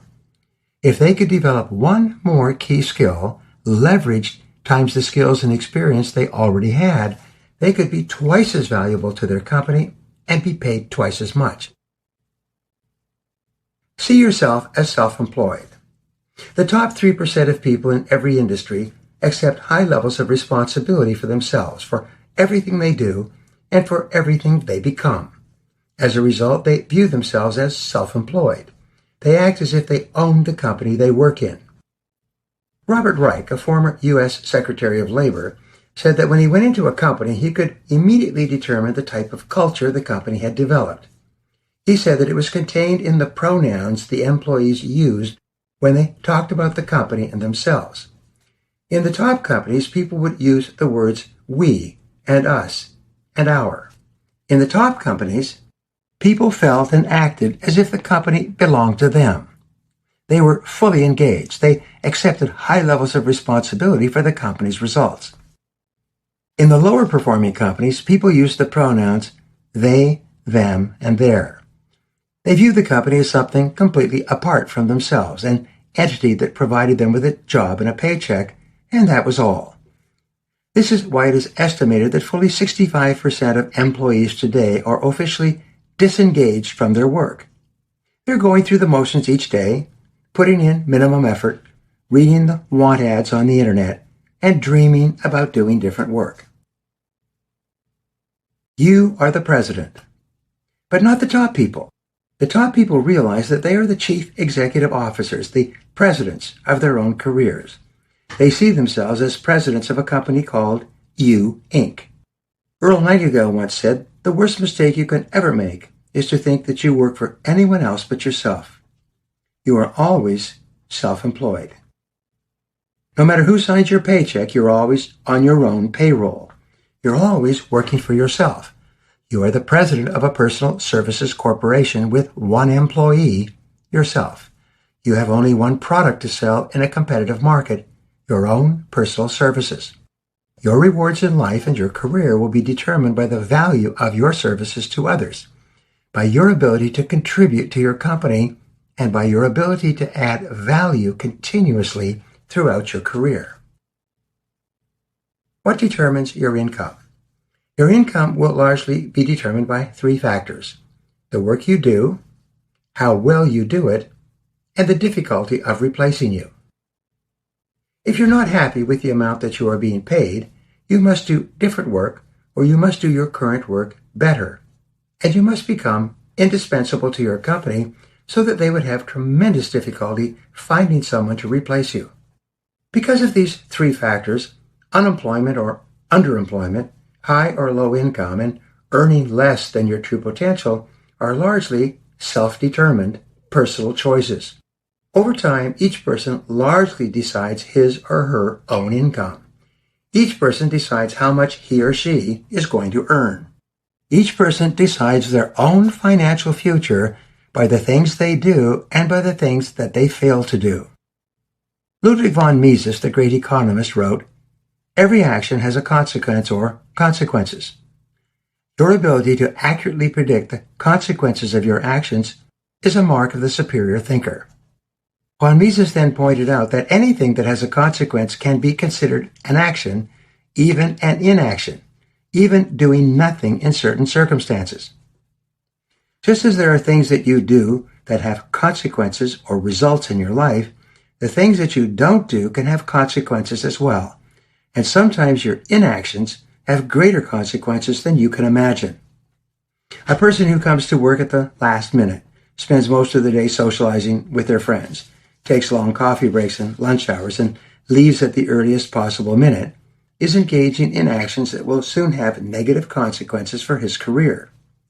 Failing to upgrade your skills, to use your time well, or to work hard at your most important tasks are inactions that can have enormous negative consequences as well. Nature is neutral. Everyone wants to earn more money, to be paid more, to be promoted faster, and to achieve financial independence. But nature is neutral. She plays no favorites. Nature simply says that if you want to take more out, you must put more in. Nature also says you cannot take out more than you put in. One of my favorite quotes is from Goethe, the German philosopher. He wrote, "Nature understands no jesting. She is always true, always severe. She is always right, and the errors and faults are always those of man. The man incapable of appreciating her she despises, and only to the apt, the pure, and the true does she resign herself and reveal her secrets." These words are applicable to the world of work in every respect. Nature says that you can have all the money you want, but you'll have to earn it by serving other people with the things they want and need and are willing to pay for. Eli Callaway, founder of Callaway Golf, once said, "Your business is designed today to get you exactly the results you are getting today, and it could be no other way." It's the same with you and your personal services corporation. Your life and career, including your skill set, what you do and how well you do it, are giving you exactly the results you are getting today. If you want to get more and better results, you must do your work better, increase your value, and especially develop new and better skills that enable you to make an even greater contribution to your company. Think about the consequences. Your ability to learn and apply new knowledge and skill has some of the biggest potential consequences of all for your life. This means that if you continually learn and grow, or fail to learn and grow, the consequences in your life can be enormous.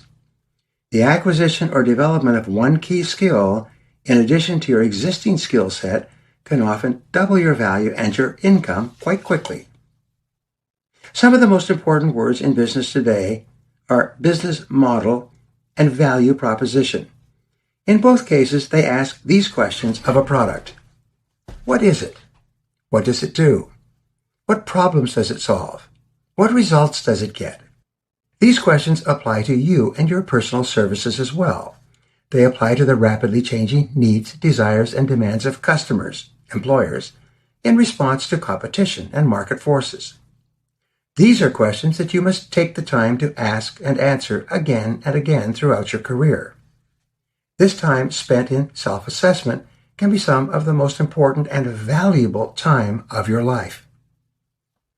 Question: what are your core skills, your core competencies? What is the most important and valuable work that you do? What are the most important results and benefits you achieve for your employer and your business? What are you good at today? What will you need to be good at 6 months or a year from now to be successful in your career? Here's a great question. What one skill, if you're absolutely excellent at it, would have the greatest positive impact on your life and career? What one skill would help you the most to double your income? The last question is perhaps the most important go-forward question of your career. As the speed of growth in information, technology, and competition accelerates, your answer to this question will change. What is your plan to develop this skill? Develop a plan for personal excellence. What is your plan to become one of the top people in your field? People don't plan to fail, they just fail to plan. Your goal should be to learn one skill at a time, one after another. The interesting discovery is that as you concentrate single-mindedly on the learning and development of your most important skill, you start to improve almost unconsciously in every other important skill as well. By focusing on individual skill development, you change the way you think and the way you use your time, hour by hour and day by day. You become a learning machine, constantly absorbing new knowledge. Top people dedicate themselves to continuous learning as if their entire future career depended on it, because it does. Resolve today to include a learning time into your life every day, every week, every month. Create a learning space in your home or apartment. Set a schedule to study for a certain period of time each day, and discipline yourself to stick to your schedule. Be willing to pay the price of success in advance, over and over, for years if necessary, to get to the top of your field. The good news is that you can learn anything you need to learn to achieve any goal that you can set for yourself. And the more you learn, the more you can learn. When you concentrate on learning new subjects, you activate more and more of your brain power, your ganglia and neurons, which are connected to hundreds and thousands of other neurons. As a result, you get smarter and smarter. Your mind functions faster and with greater clarity. You can then learn even more subjects faster and faster. When you become a lifelong learner, your potential has no limit. Now, here are 3 action exercises for you. Number 1, develop the one skill that if you are excellent at it, would enable you to make a more valuable contribution than any other skill. Number 2, set it as a goal to develop this skill. Create a learning plan to attain the skill, and then work single-mindedly to master this one skill no matter how long it takes. And number 3, set aside a minimum of 10 hours per week during which you learn, study, and develop your most important skill. Chapter 4, Spare Time. Robert Collier wrote, "All riches have their origin in mind. Wealth is in ideas, not money." One of the most important times of your life is a time period that few people think of, your spare time. There are 168 hours in a week. The average person works 8 hours per day, 40 hours a week, sleeps 8 hours per day, 56 hours a week, and dresses, eats, and travels to work or to shopping 4 hours per day, 28 hours a week. These tasks use up 124 hours, leaving 44 hours a week as spare time. Unfortunately, the average person spends most of this time socializing, watching television, or in entertainment activities of some kind, such as social media, television, conversations with friends, and other leisure time activities. But what you do with your spare time can make all the difference between success and failure in life. You can spend it on pleasurable activities, or you can invest it in your future. The byproducts of life. Many manufacturers, especially those using large quantities of raw materials and natural resources in the production process, throw off large quantities of byproducts. Surrounding many factories, you will see large slag heaps of byproducts that eventually must be disposed of in some way. Over the years, with advances in science, these byproducts are often turned into new products to be sold. Many byproducts that were once thrown away can now be converted into useful products, thereby using up more and more of the byproduct, leaving less and less to be disposed of. Sometimes the byproduct of a manufacturing process turns out to be more profitable than the main product being produced. For decades, the Bayer Chemical Corporation of Germany created large quantities of acetylsalicylic acid in the process of manufacturing other chemical products. This acid in crystal powder was piled in large heaps outside the factory before being hauled away for disposal. Over a period of months, a Bayer executive, looking out his window, noticed that many of the workers arriving on Monday morning were stopping to scoop up and gulp down a handful of this crystalline powder. When the workers were asked the reason for this, they replied that this powder was a great painkiller, that took away headaches and muscular pains that they got from overworking and overdrinking on the weekends. This led to the discovery of the remarkable properties of what Bayer trademarked as aspirin. Today, Bayer aspirin is one of the most popular and profitable all-purpose over-the-counter remedies in the world. Bayer aspirin has made a fortune for the company, many billions of dollars, and perhaps more than it was earning from the original chemical of which the aspirin was a byproduct. Your personal byproduct. In your life, your spare time is a byproduct as well. By using this spare time intelligently, rather than wasting it or discarding it, you can become more valuable, be paid more money, and even become one of the top people in your field. Spare time is the real byproduct of your busy life. If you're living a normal life, you have about 4 hours per day of discretionary time and perhaps 16 spare hours on the weekend. How you spend this spare time largely determines your future and much of what you achieve in the months and years ahead. When you continually invest your byproduct, your spare time, by learning new ideas and developing new skills, by some mysterious process, this additional knowledge and skills combines with your existing skill base, allowing you to multiply your results and eventually earn much more than the other people around you. Become a high earner. The 80-20 rule says that the top 20% of earners in any field earn 80% of the money paid out in that field. You've heard this before, but have you ever worked out on paper what this actually means? Imagine that there are 100 employees in a company that has a total payroll per month of $1 million. But the top 20% of these employees, 20 people, will earn 80% of the total amount, or $800,000. The other 80 people, or 80%, will earn $200,000. When you continue with this calculation, you find that the average income of the top 20% is $40,000 per person. That's $800,000 divided by 20.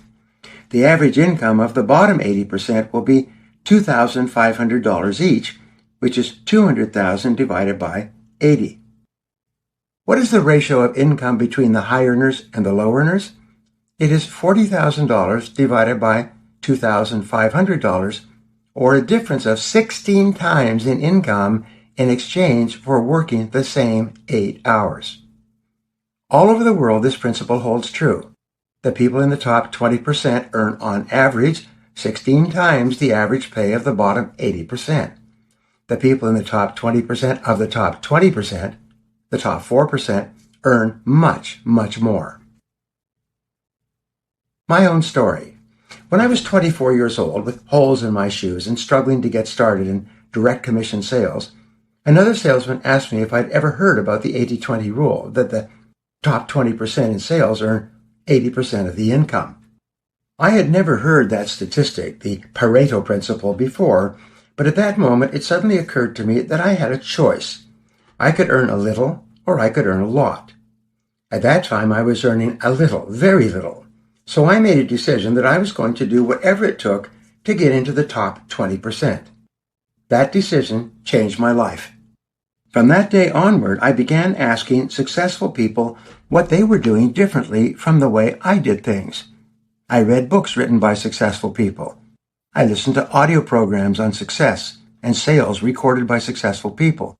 I attended seminars given by successful people in which they explained exactly what they had done to start at the bottom and get to the top.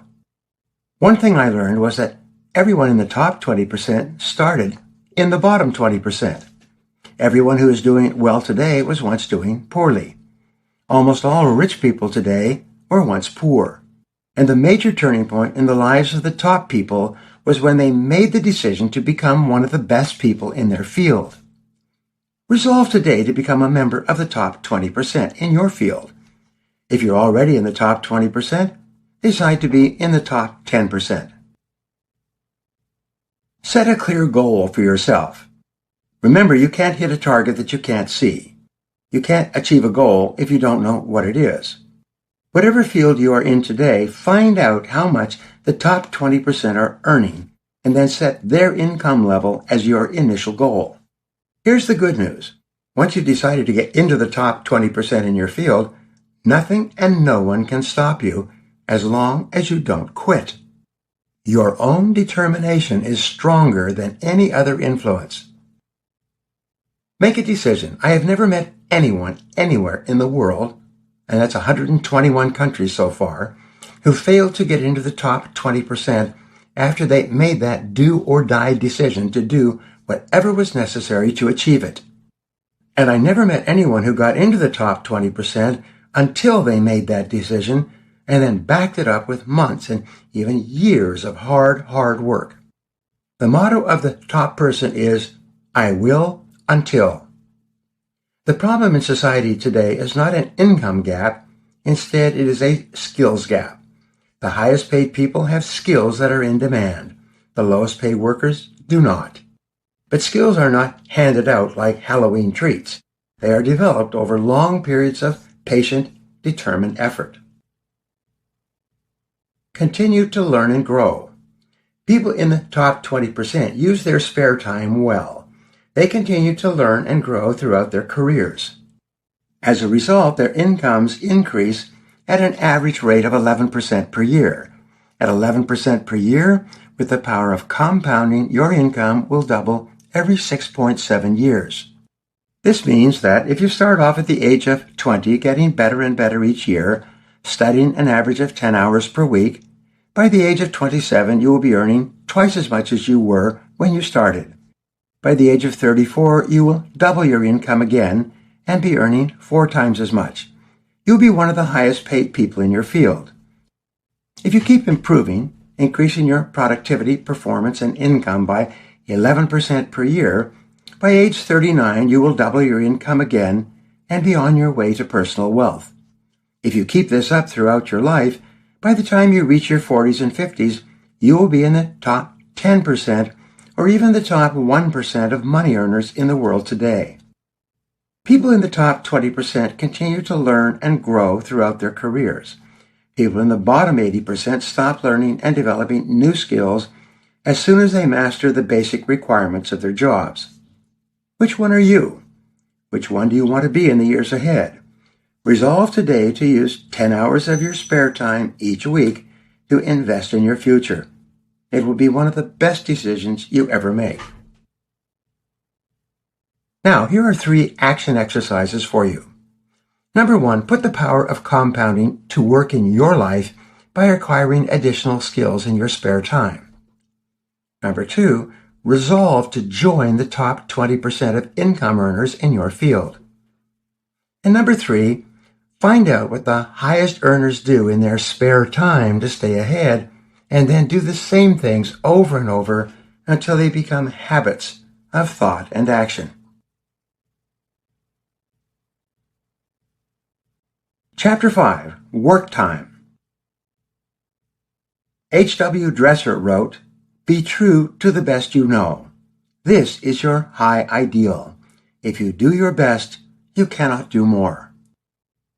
The way you use work time will determine your success, advancement, and income as much, if not more, than any other factor. The tragedy is that most people do not work anywhere near their true capacity. There's nothing that will move you ahead faster than for you to get a reputation for good work habits. When you are highly productive at work, you'll attract more and more opportunities. But one of the biggest obstacles to high performance is the structure of the work itself. There is a saying, you can't get any work done at work. The reason is so much of your time is taken up by other people and situations, especially working with other people in groups, both within your business and on the outside. Much of your time is taken up responding to the demands of others. Nonetheless, it is essential that you learn to work with and around groups of other people, each of whom has complementary strengths, knowledge, and abilities, and whose help and participation you need to do your job. The question, however, is always, how do you get your work done at work? Brilliant on the basics. Let's do a quick review of the basics of using your time well. Number 1, as you recall, set clear goals and objectives. You must know exactly why you are working and what you want to accomplish. Number 2, Plan out your work in detail on paper. You need detailed plans of action organized by sequence and priority for productive work. Number 3, set clear priorities on your tasks. You must always work on your highest value activities. Number 4, work all the time you work. You must learn how to concentrate single-mindedly on one thing, the most important thing, at any given time, and stay with it until it is complete. This takes tremendous willpower and self-discipline, but the payoff in career success makes the effort truly worth it. Time is the one indispensable ingredient of accomplishment. Everything you want to do at work requires time. The only way you can get enough time to do the things that can really make a difference in your work and your life is by conserving time that you would normally spend doing something else. You are surrounded by people and situations that waste your time and undermine your effectiveness all day long. Only by practicing rigorous self-discipline can you free yourself from these thieves of time. The 7 major time wasters. There are 7 major time wasters in the world of work, which have been identified from hundreds of studies and opinion surveys. Your ability to deal with them effectively will largely determine how successful you will be in your career. Number 1, telephone, email, and text interruptions. The first major time waster is interruption by telephone, email, and SMS. When the telephone rings or the email dings, your train of thought is broken and you're distracted from the task at hand. When you hang up the phone or turn away from the screen, you find it hard to get back to the work in front of you. There are 7 ways to deal with telephone and email interruptions. Number 1, use the telephone and email as business tools. Get on and off the telephone or computer fast. Don't socialize when you are working. Make your calls or messages as efficient as possible. You must discipline yourself to use the telephone and the computer as business tools during the hours from 9 to 5. This applies to your smartphone as well. Number 2, have your emails and calls screened or screen them yourself. Find out who's on the phone before you answer. Overcome the natural curiosity that wells up in you when people who you don't know call you. Find out why they are calling before you take the phone call. Number 3, whenever possible, set aside periods of the day when you allow no interruptions. Don't become a slave to a ringing phone, a binging email, or a beeping text message. Leave things off. There's nothing so important that you cannot get back to it later when it's more convenient for you. Number 4, when you make a call or send an email message, set clear callback or response times. Tell others the time that you will be available to respond to the message or phone call. Avoid playing telephone or email tag. Leave a telephone number if it's an emergency. Number 5, batch your calls and your email activities. Use the learning curve. Make all of your telephone calls or email responses at once. Don't spread them throughout the day. Sometimes you can accumulate your phone calls or email messages up to 11 a.m. and then return them all by noon. Then you can accumulate them again up to 3:30 p.m. and return them all by 4:30. Number 6, plan your calls and email in advance. Think about a business call as a meeting and write out an outline or agenda for the items you want to cover in the call or type message. Number 7, take good notes. When talking on the phone, write down every key point made by the other person and you. Never answer a telephone without a pad of paper in front of you and a pen in your hand. The power is always on the side of the person with the best notes. Number 2, unexpected visitors. The second major time waster is unexpected visitors. Drop-in visitors can be extremely time-consuming. These are people from within your company or from the outside. They drop by your office, disrupt your work, break your train of thought, and impair your effectiveness.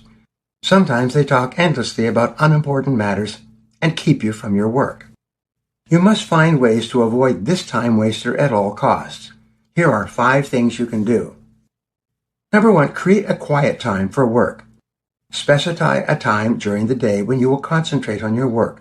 During this time, allow no interruptions. Turn everything off.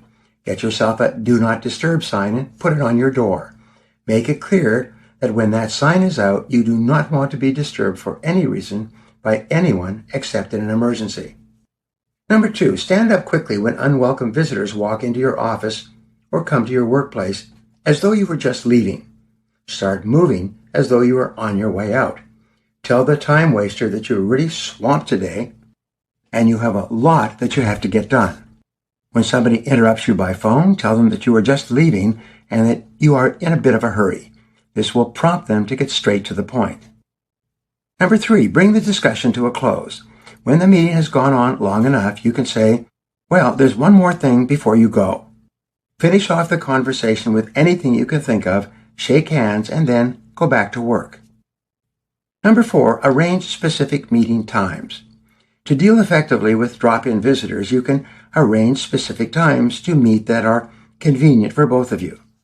Make appointments to get together with the people in your office. Make appointments with your staff and let them know that at certain times of the day your door is open and you will be available. Number 5, avoid wasting the time of others. Make every effort to avoid being a drop-in visitor yourself. If you do drop in on someone else without warning, always be polite enough to ask, is this a good time to talk or can we get together later? Ask for their permission in advance. It's amazing how many people unconsciously waste the time of others and don't even know it.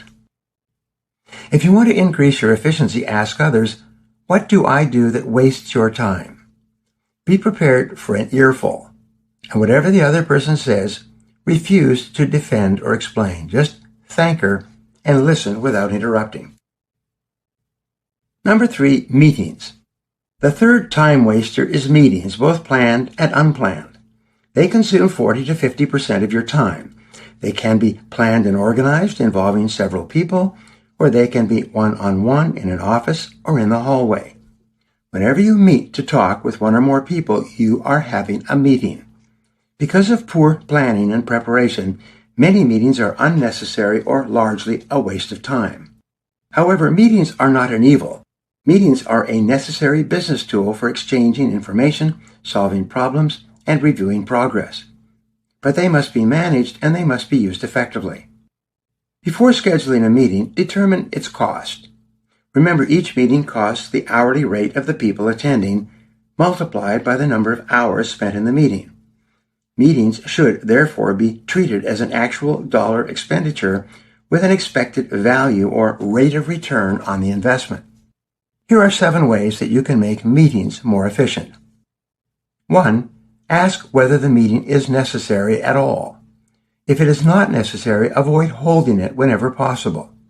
If it is not necessary for an individual to attend a particular meeting, make sure that he knows that he does not have to be there. Number 2, create an agenda. If you have determined that the meeting is necessary, establish a clear purpose and write an agenda or make a list of everything that has to be covered. Next to each item, put the name of the person who is expected to address that particular issue. This also applies to one-on-one meetings with your boss, subordinates, customers, suppliers, and everyone else. You'll be amazed at how much faster and more efficiently the meeting will progress when there's a written agenda that everyone is following. Number 3, start and stop on time. Set a schedule for the beginning of the meeting and set a time for the end of the meeting. The worst types of meetings are those that start at a specific time but have no clearly determined ending time. Here is another rule. Don't wait for the latecomer. Assume the latecomer is not coming at all and then start at the designated time. It's unfair to punish the people who are on time by making them wait for the person who gets there late, if at all. Number 4, cover the most important items first. When you draw up the agenda, apply the 80-20 rule. Organize the agenda so that the top 20% of items are the first items to be discussed. This way, if you run out of time, you will have covered the items that represent 80% of the value of the meeting before the time runs out. Number 5, summarize each conclusion. When you discuss an item on your meeting agenda, summarize the discussion and get closure. Get agreement and completion on each item before you go on to the next one. Restate what has been decided on and agreed to for each item before you proceed. Number 6, assign specific responsibility. Once you've made a decision in a meeting, Assign responsibility to a specific person for the actions agreed on, and set deadlines. Remember, discussion and agreement without an assignment of responsibility and a deadline for completion is merely a conversation. And number 7, keep notes and circulate minutes. A key to getting maximum effectiveness from meetings is to keep accurate notes as you go along, and then to circulate the minutes of the meeting within 24 hours whenever possible. The person who takes accurate minutes from a meeting and then can access those notes a week or a month later always has greater power and influence than someone working from memory. Number 4 is firefighting. A fourth time waster is firefighting at emergencies. Just when you get settled down to work on an important project, something totally unexpected happens that takes you away from your main task for a few minutes or even for hours. When an emergency or crisis occurs, here are 5 ways to cope. Number 1, think before acting. Remember, action without thinking is the cause of every failure. Take a deep breath, calm down, and remain objective. Refuse to react or overreact. Instead, just stop and think. Take the time to find out what happened. Be clear about the problem before you act. Number 2, delegate responsibility. There is a rule that says, if it is not necessary for you to decide, it is necessary for you not to decide. If you can possibly delegate the responsibility for handling the crisis to someone else, by all means do so. Someone else might be much better qualified to deal with the situation than you, or maybe it is someone else's responsibility in the first place. Number 3, write it down. Whatever the crisis, write it down before you take action. When you write down a problem, it helps keep your mind cool, calm, clear, and objective. Record exactly what has happened before you do anything. Number 4, get the facts.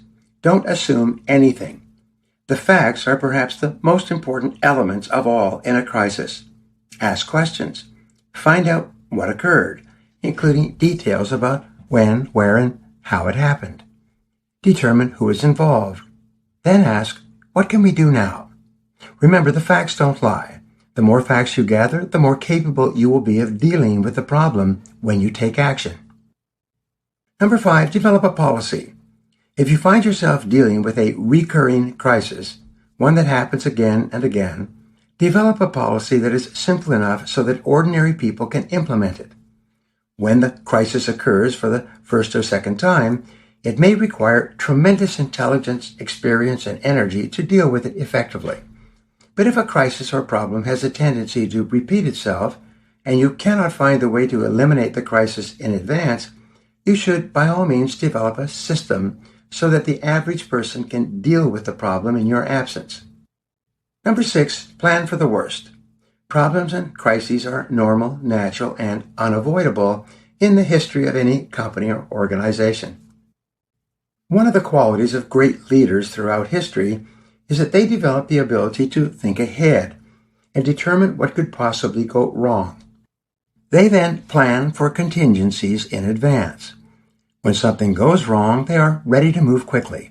They have already thought it through. Ask yourself, what are the worst things that could happen in my business or personal life, and how would I handle them? Number 5, procrastination. The 5th biggest time waster is procrastination. Procrastination is not only the thief of time, it is the thief of life. Your ability to stop procrastinating and get on with the work can change your life. Here are 7 ways to overcome procrastination. Number 1, think on paper. Prepare thoroughly. List every step of the job in advance. Break the job down into its constituent parts before you begin. Number 2, gather all the materials and work tools you will need before you begin so you won't have to get up or move until the task is done. Number 3, do one small thing to get started. Often the first 20% of the task accounts for 80% of the value. Once you get started, it is much easier to keep going. Number 4, salami slice the task. Sometimes the best way to complete a major job or project is to take a small slice and complete just that one piece. Number 5, practice the Swiss cheese technique. Just as a block of Swiss cheese is full of holes, you treat your task like a block of cheese and you punch holes in it, selecting a 5-minute part of the job and doing just that. Number 6, start from the outside and complete the smaller tasks first. Often this will help you to overcome procrastination and get you started on the big task. Number 7, start from the inside and do the larger tasks first. Discipline yourself to start on the one item that will take the most time and require the most effort. Once you complete this task, all the other tasks will seem easier by comparison. Number 6, socializing and idle conversations. The 6th time waster is socializing and idle conversation, both one-on-one and online. Socializing takes up an enormous amount of time. It's been estimated that as much as 75% of time at work is spent interacting with other people. Unfortunately, at least half of this time is spent in idle chatter that has nothing to do with the work. Socializing takes time away from getting the job done. Too much socializing can sabotage your career if you become well known for it. Too many people are time wasters and time consumers. They are working well below their capacity, so they have lots of time to socialize and engage in idle chatter. Here are some ideas you can use to avoid getting trapped into excessive socializing. First, socialize at appropriate times. Arrange to do your socializing at coffee breaks, lunch, and after work. Whenever you find yourself being drawn into a non-work related conversation with colleagues, say, "Well, I have to get back to work." Break off the conversation politely and then move on. It's amazing how often the use of these words, back to work, will cause other people to get back to work as well. Second, focus on results. You are a knowledge worker. Relationships with other knowledge workers are unavoidably time-consuming. Some of the most valuable time you spend at work is talking through and working out problems and solutions to the challenges facing your business. But these conversations must be focused on results, not on the latest football game or sharing stories about golf or summer holidays. Relationships, communications, and discussion with knowledge workers must be continually focused on the results that you and your work colleagues are trying to accomplish. Number 7, indecision and delay. The 7th major time waster is indecision and delay. Indecision costs more time than most people realize. It can generate unnecessary paperwork, correspondence, and tasks. Indecision wastes your time and that of others. Indecision and delay are major time wasters at work. They can have enormous costs in terms of lost money and lost time. You must learn how to deal with them effectively. There are 4 types of decisions that you will have to deal with on a regular basis in the course of your career. Number 1, there are decisions that only you can make. This is a decision that no one else can make, and it is the decision that is your responsibility to make. It is therefore unavoidable. Number 2, there are decisions that you can delegate. Some decisions can be made by someone else. One of the best ways to develop other people, to build knowledge, foresight, wisdom, and judgment in your subordinates, and in your children for that matter, is to allow them to make important decisions. Number 3, there are decisions that are unaffordable. The negative consequences of this decision are too great if it turns out poorly. Some decisions, if they turn out wrong, can lead to the bankruptcy of a company or to major losses. Some commitments of resources can be so serious that they become irretrievable. This is a decision that you cannot afford to make. And number 4, there are decisions that are unavoidable. Such a decision may require you to act on an opportunity for which delay could be expensive. The positive upside for you or the organization can be enormous. But remember, when it is not necessary to decide, it is necessary not to decide. We will deal in depth with problem solving in Chapter 7. How time is spent. According to time management specialist Michael Fortino, over an average lifetime, you will spend 7 years in the bathroom. You will spend 6 years eating. You'll spend 5 years waiting in line. You will spend 4 years cleaning your house. You'll spend 3 years in meetings. You'll spend 1 year searching for things. You'll spend 8 months opening junk mail or junk email. You will spend 6 months sitting at red lights. You'll spend 4 months brushing your teeth. And here's the big surprise. You'll spend 4 minutes per day conversing with your spouse and 30 seconds per day conversing with your children. One thing at a time. In work time, when you are working with and around other people, remember that you can only do one thing at a time. That one thing should be the most important thing that you can do at this minute. There's a principle called the law of the excluded alternative. This law states that whenever you choose to do one thing, you are simultaneously choosing not to do everything else that you could be doing at that moment. The reason this law is so important is that quite often the task you are choosing not to do is far more valuable and important than the task that you are working on right now. It has much greater potential consequences. The most important quality for success at work is your ability to avoid distractions and time wasters. It is to keep focused on getting the most important results done that you are responsible for. Your ability to work efficiently and well in and around other people is absolutely essential to your success. You must think about how you can achieve this all the time. Now, here are 3 action exercises for you. Number 1, work all the time you work. Resolve today to minimize or eliminate the time wasters that contribute nothing to your life or work. 2, leave things off. Discipline yourself to use email and text messaging quickly and efficiently, and then get back to work. Number 3, plan your meetings one-on-one and with groups so that you accomplish the very most in the shortest period of time. Chapter 6, Creative Time. John MacDonald once wrote, "We have been endowed with the capacity and the power to create desirable pictures within and to find them automatically printed in the outer world of our environment." Creative time is some of the most important and valuable time that you could ever spend. One idea can change your life and make you rich. And the better you plan and prepare for this idea, the more likely it is that you will have it. But creativity requires that you back away from the business of daily life in order to let your mind function at a higher level. This is why creative time requires a different form of thinking and organizing than work time or productive time. It is said that every change in your life comes as a result of your mind colliding with a new idea. There seems to be a direct relationship between the number of ideas that you come up with or are exposed to and the likelihood that you will find exactly the right idea at the right time that can change your life completely and even make you rich. It's estimated that each person has 4 ideas each year, any one of which would make them a millionaire if they followed up on it. How many times have you seen someone come out with a new product or service and go on to become wealthy? You say, "I thought of that idea a long time ago."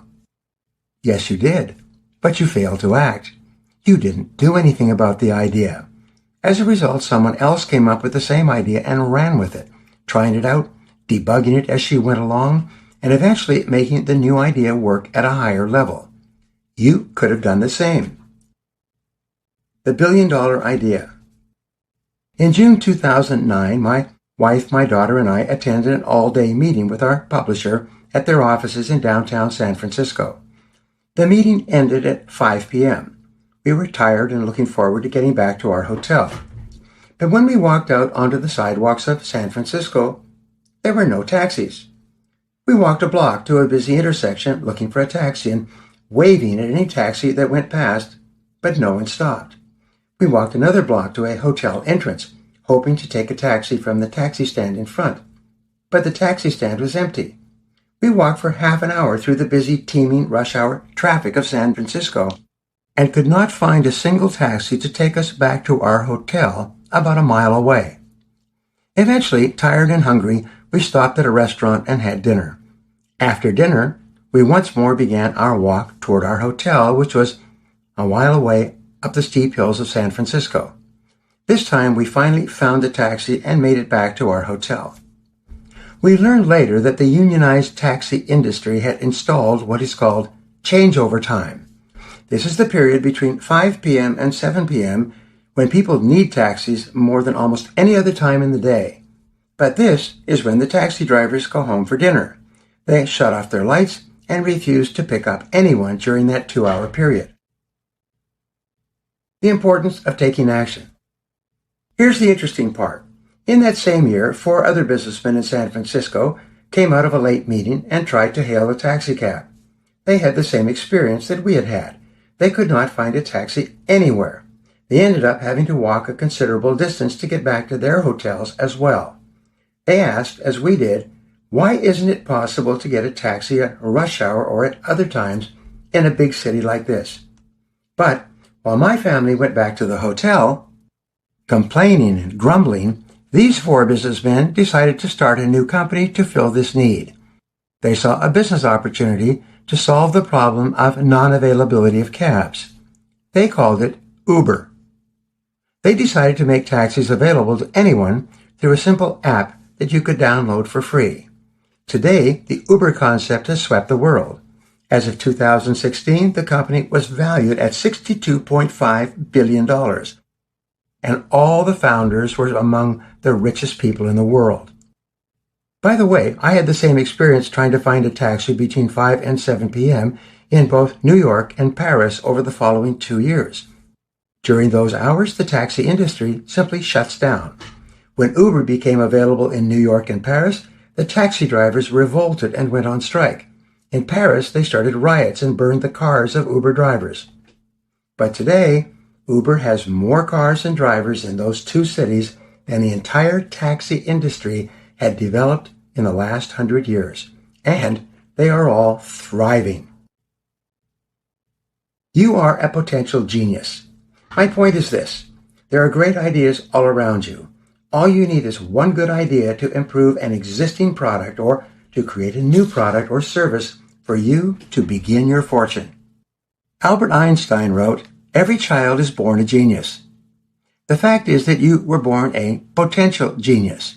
You have the ability to solve almost any problem, overcome almost any obstacle, and achieve almost any goal that you can set for yourself, as long as you are clear about the goal and you both focus and concentrate all of your mental energies on one idea at a time, like a laser beam. The most important requirement of all for you to activate the full powers of your creative mind is our old friend, clarity. You must be absolutely clear about the goal you want to achieve or the obstacle that stands in your way. The greater clarity you have, the faster you will attract into your life the ideas, people, and resources that you need to solve your problem or achieve your goal. Types of creativity. There are 2 main types of creative intelligence: integrated intelligence and original thought. With integrated intelligence, you combine and recombine existing information, ideas, and experience into new, better, and more desirable forms. This is why most creative breakthroughs come from people with considerable knowledge and experience in a particular field. The second form of intelligence, original thought, is when you come up with an idea no one else has thought of before. This idea may be based on a tremendous amount of knowledge and experience, but you take it to a higher level and you create something completely new, like Google, the iPhone, or Uber. The wonderful discovery is that your creative ability is like a muscle. The more you use it, the stronger it becomes, and the faster it works for you. By practicing some of the techniques described here, you can actually increase your IQ by as much as 25 points, moving you from average or above average into the genius range of intelligence. What holds you back? If everyone has the capacity to function at genius levels, why is it that so few people ever unlock their full mental potential to come up with great ideas to change and improve their life or work? There are 3 main enemies of creative thought. They are the comfort zone, learned helplessness, and fear of failure or rejection. Perhaps the biggest enemy of progress is the comfort zone, a feeling of complacency or comfort that people get into after having done things in a certain way for a long period of time, or often for just a short period of time. This is why many of the great breakthroughs in business and technology are from new companies outside the industry and are started by people without the heavy baggage of past experience. They have no comfort zone to break out of. The natural tendency is for a person to slip into a comfort zone and then to resist anything new or different in that area. Instead of being open to newer, better, faster, cheaper, or more convenient ways of producing the product or delivering the service, the average person resists change of any kind. They say things like, "We've always done it this way," or "We tried that once before and it didn't work," or "It costs too much," or "What's wrong with the way we're doing it now?" In many companies, they have the NIH syndrome, not invented here. When someone comes up with a new idea from outside of the industry, it's immediately rejected and dismissed. Failure to move out of the comfort zone. In 2006, Apple announced the release of their new iPhone. You could activate the phone with a single button, type right on the phone's surface, take and send pictures and movies to your friends, communicate with social media, and download music instantly from the iTunes store. It was revolutionary. People lined up and slept in the streets to buy the first phones available. Apple sold millions of the iPhones, and as of May 2016, has sold more than 947.7 million units and gone on to become the most valuable company in history. In 2006, Nokia had 50% of the world consumer cell phone market. BlackBerry had 49% of the world business cell phone market. The executives of both of these companies, probably reading off the same script, said, "The iPhone is just a toy. It's a passing fad. People are not interested in all those bells and whistles. They will soon come back to the solid, dependable cell phones that we offer." Within 5 years, both companies had gone from world leaders to closing their doors. They had become so complacent with their success that they could not change. BlackBerry even reduced its research and development budget by 50% because they were so popular that they did not need to innovate anymore. This is how dangerous falling into a comfort zone can be, both in business and in personal life. Learned helplessness. The second enemy of creativity is learned helplessness.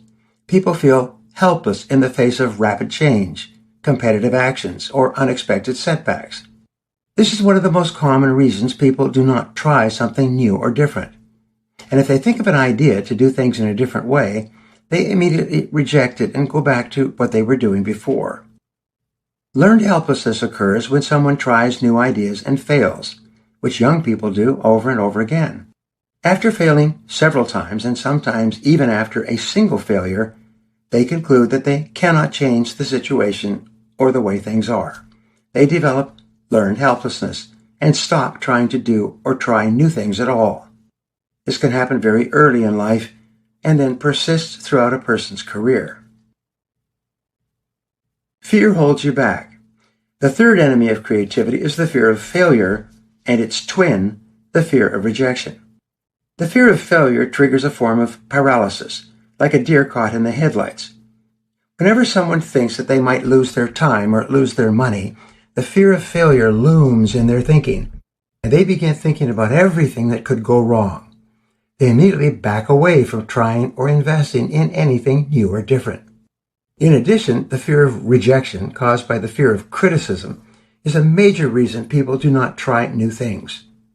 Many people are so sensitive to the possible negative opinions of others that they refuse to do anything new or different that might generate disapproval.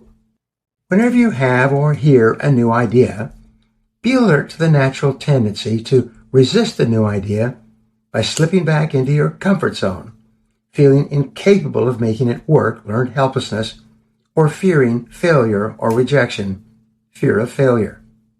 The good news is that you can go from being uncreative to being extremely creative in almost no time at all. There are a series of methods and techniques to unlock your creativity that I have taught to more than 2 million people in 75 countries. People often tell me that one or more of these ideas had transformed their life and often made them wealthy. Ask the right questions. Here are 4 questions that you can ask yourself repeatedly. Each of these questions expands your thinking and enables you to see things you might not have seen before. Question number 1, what are we trying to do? Ask this question especially when you're experiencing resistance or are not getting the results you expected. Become absolutely clear about what you are trying to accomplish. Has your goal changed? Number 2, how are we trying to do it? There are many different ways to achieve any goal. It's highly likely that the way you are attempting to achieve your goal is not the best way. The only real question is, does it work? Is your current method working? The rule is to be clear about the goal, but flexible about the method of achieving it. Number 3, what are our assumptions? If you're experiencing frustration, resistance, or temporary failure, ask yourself, what are my assumptions about this situation? And question 4, what if your assumptions were wrong? What would you do then? Peter Drucker wrote, errant assumptions lie at the root of every failure. Analyze your assumptions. Each person has 2 types of assumptions, explicit and implicit. Explicit assumptions are those that you are conscious of and that you can clearly explain and defend to another person.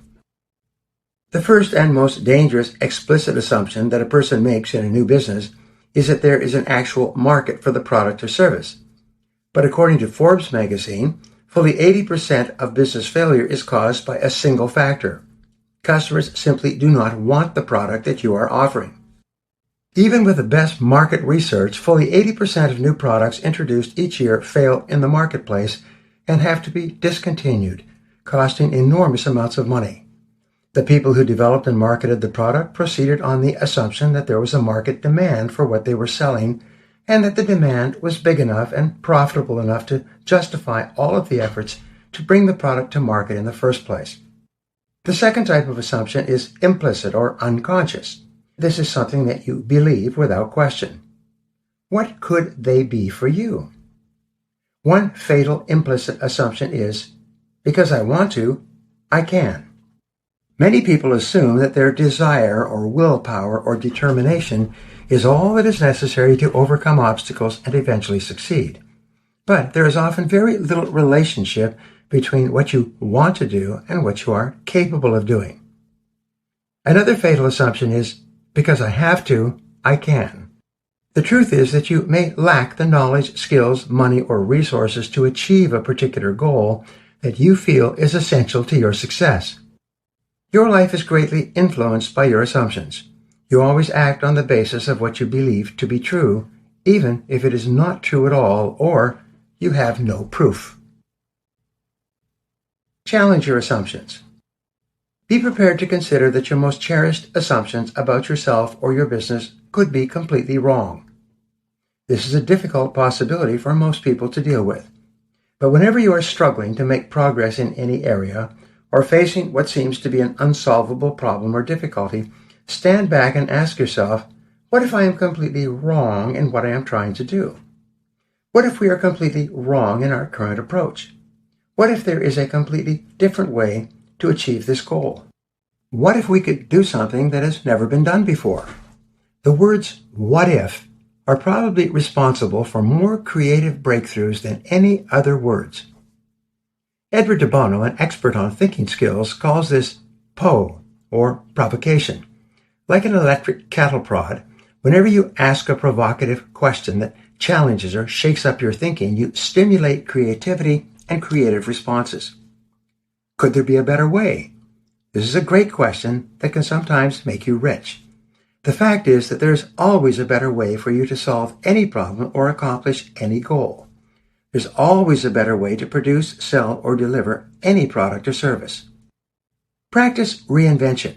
Imagine that you are starting your business or career over again today with everything that you now know. Imagine your business burned to the ground and you could walk across the street and start again with no baggage from the past. What would you do differently? What would you start doing or stop doing? What changes would you make immediately? The exercise of reinvention can free you from the comfort zone of the past and open up your mind to all kinds of new possibilities. Unlocking your creativity. There are 4 ways you can solve any problem, make any change, or achieve any goal. Number 1, you can do more of certain things. What should you be doing more of? Answer: you should be doing more of those things that are giving you the very best results today. What are they? Number 2, you can do less of other things. And what should you be doing less of? Answer: you should be doing less of those things that are not working very well or not working at all. Number 3, you can start doing something completely new or different. This is usually the hardest step of all, but usually doing something new or different is the step that leads to the greatest breakthroughs in every field. What should you start doing today that you are not now doing? And number 4, way to unlock your creativity, is you can stop doing certain things altogether. And what should you stop doing? You should stop doing anything that is not helping you to achieve your most important goals. Use the AB method described in Chapter 1. Think on paper. There is something miraculous that happens between the head and the hand. When you write something down on a piece of paper, you trigger what is called a psychoneuromotor activity. This is a big word for activating your whole brain into focusing on a single point for a period of time. When you write, you think, visualize, and move simultaneously. It's not possible for you to write and at the same time think or pay attention to anything else in the world except what you are writing at that moment. Because your mind and body are completely engaged, when you write something down, it is automatically transferred to your subconscious mind. Writing things down dramatically increases the likelihood that you will remember them.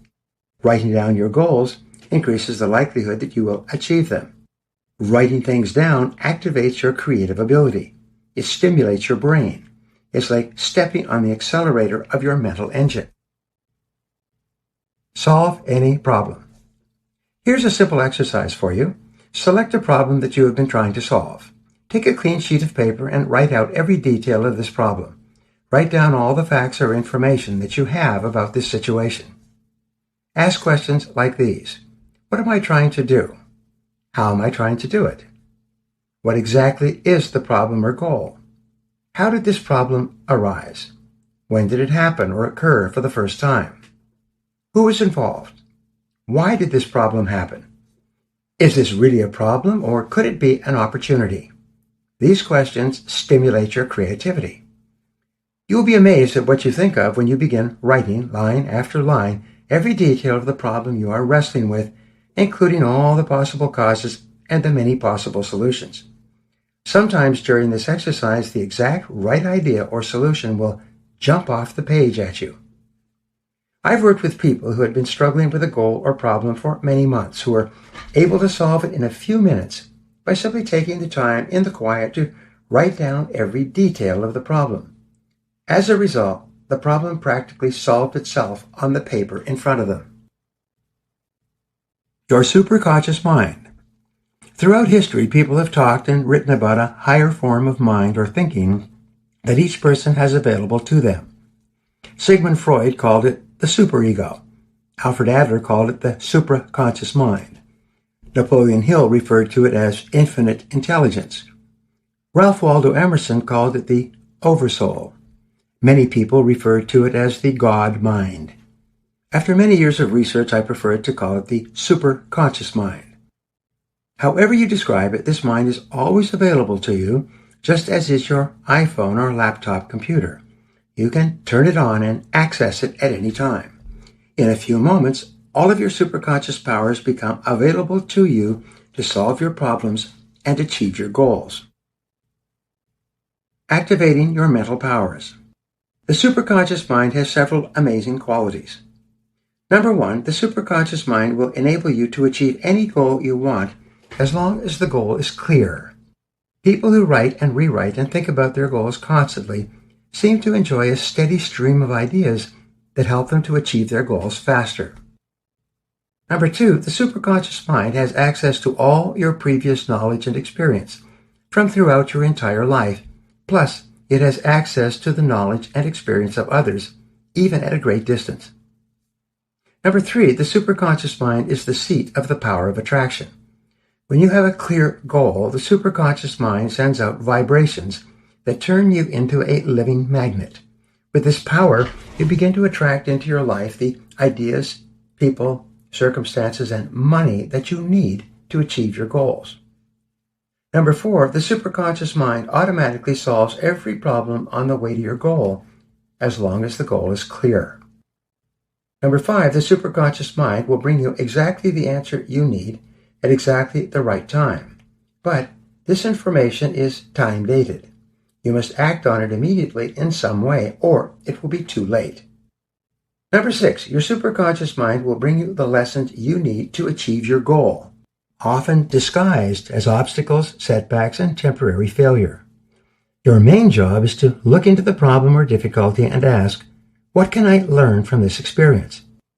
When the superconscious mind brings you the answer that you need, it will be complete in every respect and always within your current capabilities. You'll be able to take action on your idea immediately. The answer will feel simple, logical, and clear, like a blinding flash of the obvious.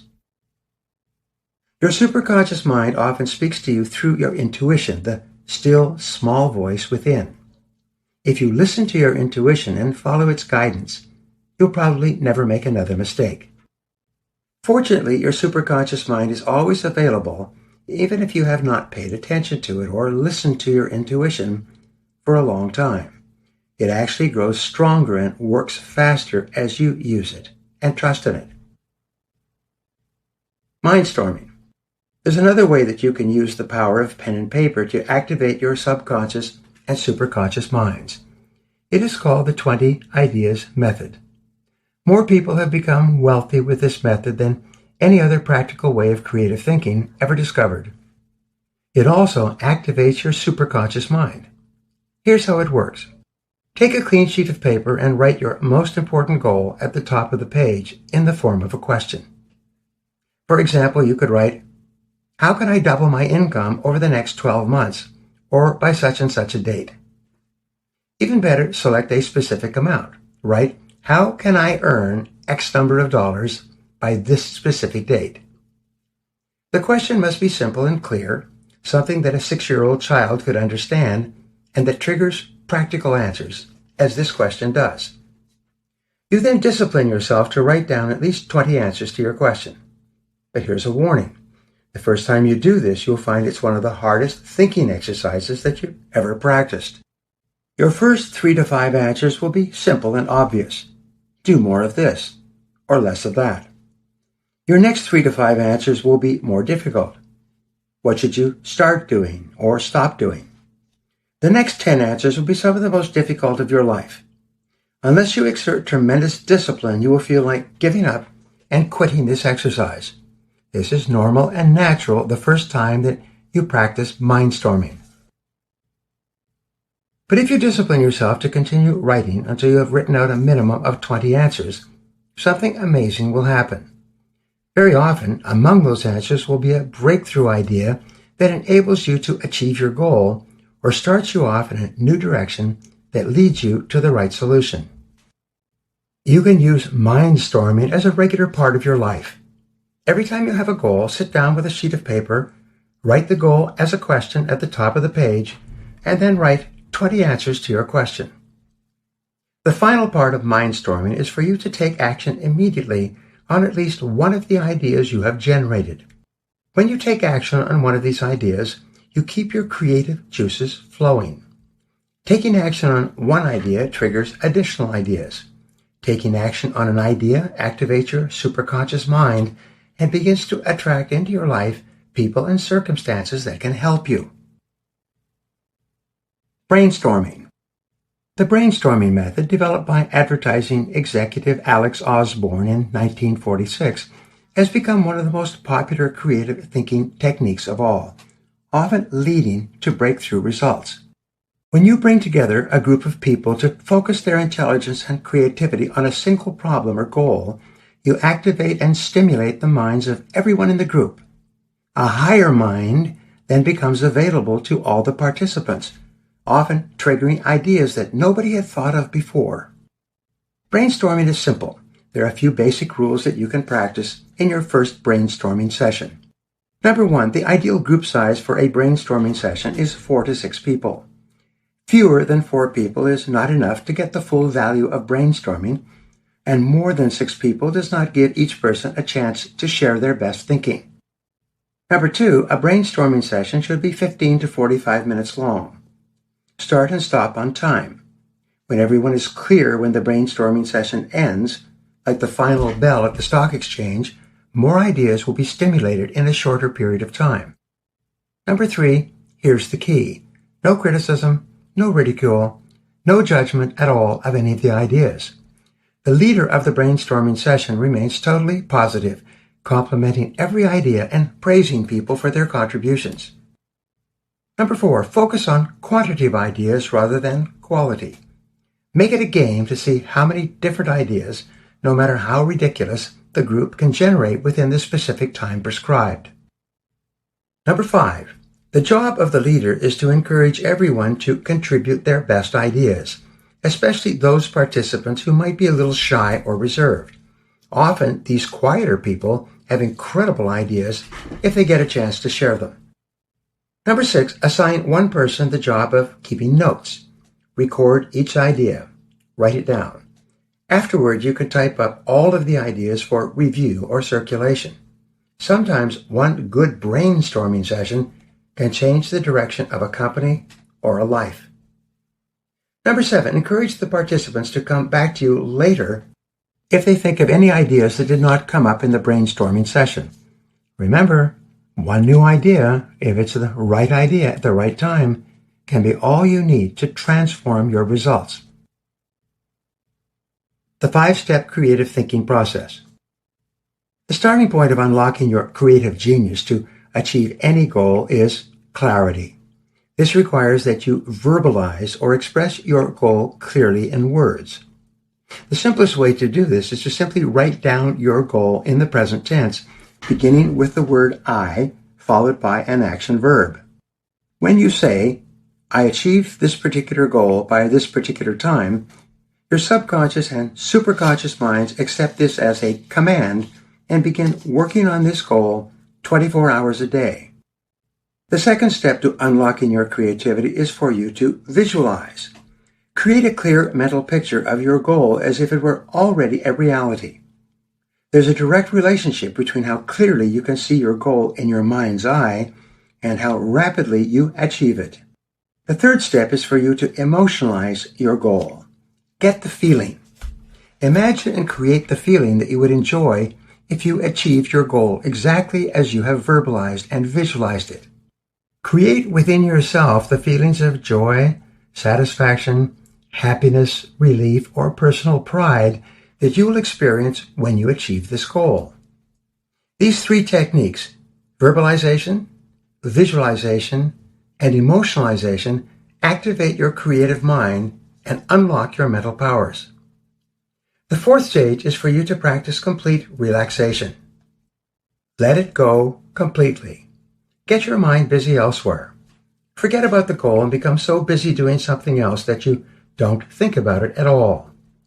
During this time, your superconscious mind will be working on your goal nonstop. The 5th stage is realization. This occurs when exactly the answer or insight that you need appears in your mind, complete in every respect. These 5 steps, verbalization, visualization, emotionalization, relaxation, and realization, are the keys to your becoming one of the most creative people in your world. You are a potential genius. Even if you have not used your incredible mental capabilities for a long time, you can stimulate them immediately by doing the things we've talked about in this chapter. There are no limits to what you can accomplish when you unlock your full creative potential. Action exercises. 1. Develop absolute clarity about the goal of success and wealth that you would like to achieve. Create a clear mental picture of what your life and work would look like when you achieve this goal. 2. Gather information that can help you achieve this goal. The more new ideas you come up with, the more likely it is that you will discover the exact idea you need at exactly the right time. And number 3, Set aside times of silence and reflection during which your superconscious mind can work to bring you exactly the answer you need. Chapter 7. Problem Solving and Decision-Making Time. Booker T. Washington wrote, "I have learned that success is to be measured not so much by the position that one has reached in life as by the obstacles which he has overcome while trying to succeed." All of life is a series of problems and difficulties, setbacks and failures. Every hour, every day, you make decisions that affect your life in major and minor ways. Solving problems and making decisions requires a particular type of thinking and approach. It requires a special way of using your time and your intelligence. Your ability to solve problems and make decisions is one of the most critical determinants of your success at work or in life. In fact, you will rise to the height of your abilities to solve the problems that you meet at your current level every hour of every day. A goal unachieved is merely a problem unsolved. The only thing that stands between you and anything you want in life is an obstacle or a difficulty of some kind. Your ability to remove this obstacle or overcome this difficulty determines how much you are paid and how fast you will be promoted. The universal principle. The universal principle is you become what you think about most of the time. Successful people, the top 10 or 20% of people in our society, tend to think very differently from the bottom 80 or 90%. Top people think about their goals most of the time. They think about where they are going and what they want to accomplish most of the time. Especially the most successful people think and talk about solutions to the inevitable and unavoidable problems that they face every single day. What do happy, unsuccessful people think about and talk about? They think and talk about their problems and who is to blame. Successful people think about the solutions and the actions that they can take immediately to begin moving forward toward the things that they want. The rule is, what you think about, you bring about. Whatever you dwell on grows in your reality. If you think and talk about your problems, they increase and multiply. But when you think and talk about solutions, you continuously discover more and better solutions. Think in terms of action. Whenever you have a problem of any kind, immediately ask the questions, what can be done? And what is our next action? In problem solving, as in other areas, clarity is your best friend. When you're absolutely clear about the goal you want to achieve, it is easier for you to develop clarity about the things that are stopping you from achieving that goal. When you have absolute clarity about the things you need to do to get the things that you want, you can focus and concentrate single-mindedly on doing just those things that can help you the most. Here are 2 questions for you. First, ask, what are the 3 biggest problems in my life today? These are the problems that you think about most of the time. They are the major barriers to your success and happiness. Then ask, what are the 3 best solutions to each of these 3 problems? Sometimes these simple questions help you to solve the problems and make the necessary decisions quickly and easily. Often the correct solutions are clear and obvious. You just need to open your eyes. In 1242, Sir William of Ockham put forth what has become known as Occam's razor. This law says that the most likely solution to any problem is the simplest of all solutions available. Even earlier, Socrates said that the correct solution is usually the solution that contains the fewest possible steps. What are the simplest solutions to your most pressing problems? Sometimes they are so clear and simple that you are amazed that you have not seen them before. Constraint theory. Israeli management consultant Eliyahu Goldratt developed the theory of constraints as a business principle some years ago. It is now taught and used all over the world. There are even 3-day seminars during which executives are trained to apply these principles to solving problems, removing obstacles, and getting more done faster under any circumstances. The theory itself is quite simple. It begins with your becoming clear about your goal. Where are you now, and what do you want to achieve? In business, your goal could be a certain level of sales, growth, profitability, market share, or cost reduction. Whatever your goal, you then ask the key question. What is the limiting factor or constraint that sets the speed at which I achieve this goal? Another way to ask this question is, why aren't I already at my goal? Do you want to double your income? Well, why isn't your income already twice as high? Question your constraints. Many people make up elaborate excuses to justify and explain why they have not achieved the things they really want in life. They then fall in love with their excuses. No matter what the difficulty or problem they are having in achieving their business or personal goals, they roll out a steady stream of excuses to absolve themselves of taking effective action. When you ask the question, why aren't I already at my goal? Your favorite excuses will jump out at you. You'll immediately think of all the reasons you use for achieving less than you really want. Why isn't your income already twice as high? The real reason is probably because your ability to get results that people will pay you for is not high enough. Why aren't you already at your ideal weight? It is almost always because you eat too much and exercise too little. Whenever you hide behind an excuse, trotting it out and giving it to yourself and others, you shut down your problem-solving capabilities. You engage in learned helplessness. Here's a way to test if your excuses are valid. Ask, is there any person or organization that has the same problems and difficulties that I have that is achieving their goals nonetheless? Is there anyone in your field who is earning twice as much as you? Is there anyone who is younger than you, who may have less education or have had fewer opportunities in life, but who's doing better than you? If your answer is yes, then your excuse has no foundation in fact. It's not true.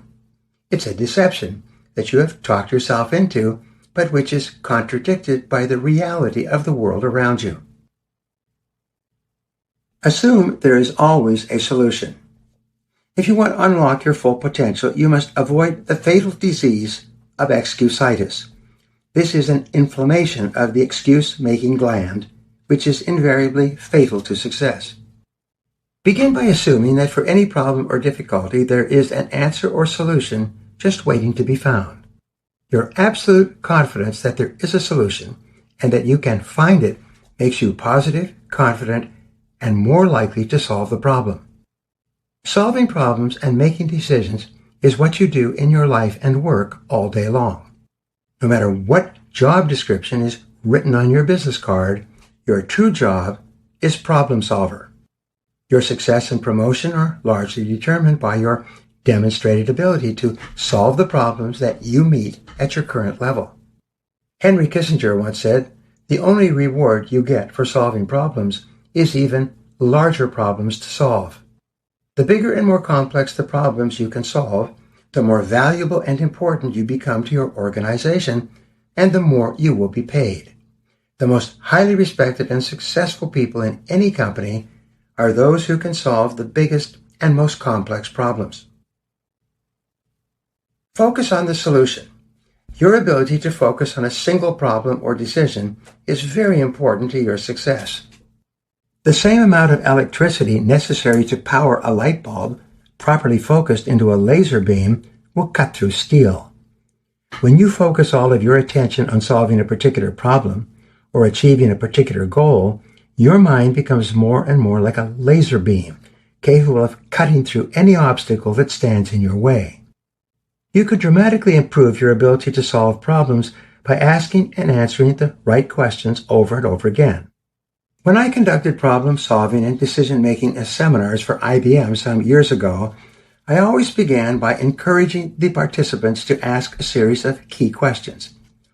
Question number 1 is, what exactly is the problem that you are dealing with right now? The biggest obstacle to solving problems is lack of clarity about exactly what the problem is in the first place. Question number 2 is this really a problem or could it be an opportunity? Many of the greatest breakthroughs in business and science came about as a result of a product, service, or experiment that failed completely. This failure revealed new information or forced people to do something completely different from what they had started off to do, and in that new direction was incredible success. The Great Breakthrough. One of the greatest medical breakthroughs of the 20th century was the discovery of penicillin by Sir Alexander Fleming in a laboratory experiment that failed. In 1928, Fleming had put some bacteria on agar in a glass dish and then gone out for lunch. When he got back, he was disappointed to find that all of the bacteria in his experiment had died completely, whereas the typical researcher would have simply thrown away the tainted agar and begun again. Fleming instead asked, what kind of a substance was so powerful that it could kill all this bacteria so quickly? He found that an experiment with a new spore in another part of the laboratory had been left uncovered, allowing spores to drift through the air and fall in different parts of the lab, including on the bacteria in Fleming's agar dish. This spore was eventually isolated and named penicillin, the most powerful antibiotic ever discovered. In World War II, a decade later, penicillin saved millions of lives from disease and infection. As a result of this discovery, Fleming was knighted by the King of England, won the Nobel Prize in Medicine, became very wealthy, and was heralded as one of the most respected and esteemed doctors in British history. He still is today. Expand your definition. Once you have a clear definition of the problem, you ask yourself the magic question. What else is the problem? The rule is to be aware of a problem for which there is only one definition. It seems that the more ways you can define and restate the problem, the more likely you are to arrive at the right definition, which will lead to the correct solution. Take your time. The next question you ask is, what is the best solution to this problem? Once you have determined the best solution, ask, what else might be a solution? Again, be aware of a problem for which there is only one solution. Keep asking, what else is the solution? A major obstacle to problem solving is jumping to conclusions and making decisions before you have even considered all the other possibilities. The more solutions you can develop, including doing nothing at all, before you move to a decision, the more likely it is that you will come up with the ideal solution. There seems to be a direct relationship between the quantity of problem definitions and solutions you can develop and the quality of the final solution you settle on. Mindstorming Revisited. Practice the mindstorming method explained in the last chapter to develop more solutions quickly. Write your definition of the problem at the top of a page in the form of a question. How can we solve this problem or achieve this goal? You then discipline yourself to write at least 20 answers to your question. The more solutions you can generate, simply by the law of probabilities, the more likely it is that you will generate the correct solution, which will lead to the breakthrough that you desire. Take your time. A 500% increase. Some years ago, I conducted the following exercise with the senior executives of a $20 million company. They had worked for more than 20 years to achieve this level of sales and revenues. Their question was, how can we double our sales over the next 5 years? We then spent the next hour writing out all the different ways they could overcome the obstacles of competition and the challenges of rapid change to achieve this goal. We then organized the ideas by priority and determined which ones were inputs and which ones were outputs or results. Finally, we assigned specific responsibility for each of these tasks to different individuals and set deadlines for the completion of each job. Then, everyone went back to work. 5 years later, they invited me to a special banquet to celebrate their best year ever. But instead of doubling their sales in 5 years by applying many of the new ideas they had generated, they increased their sales to $105 million. They became a market leader and remain the market leader in their field even today. Assign responsibility.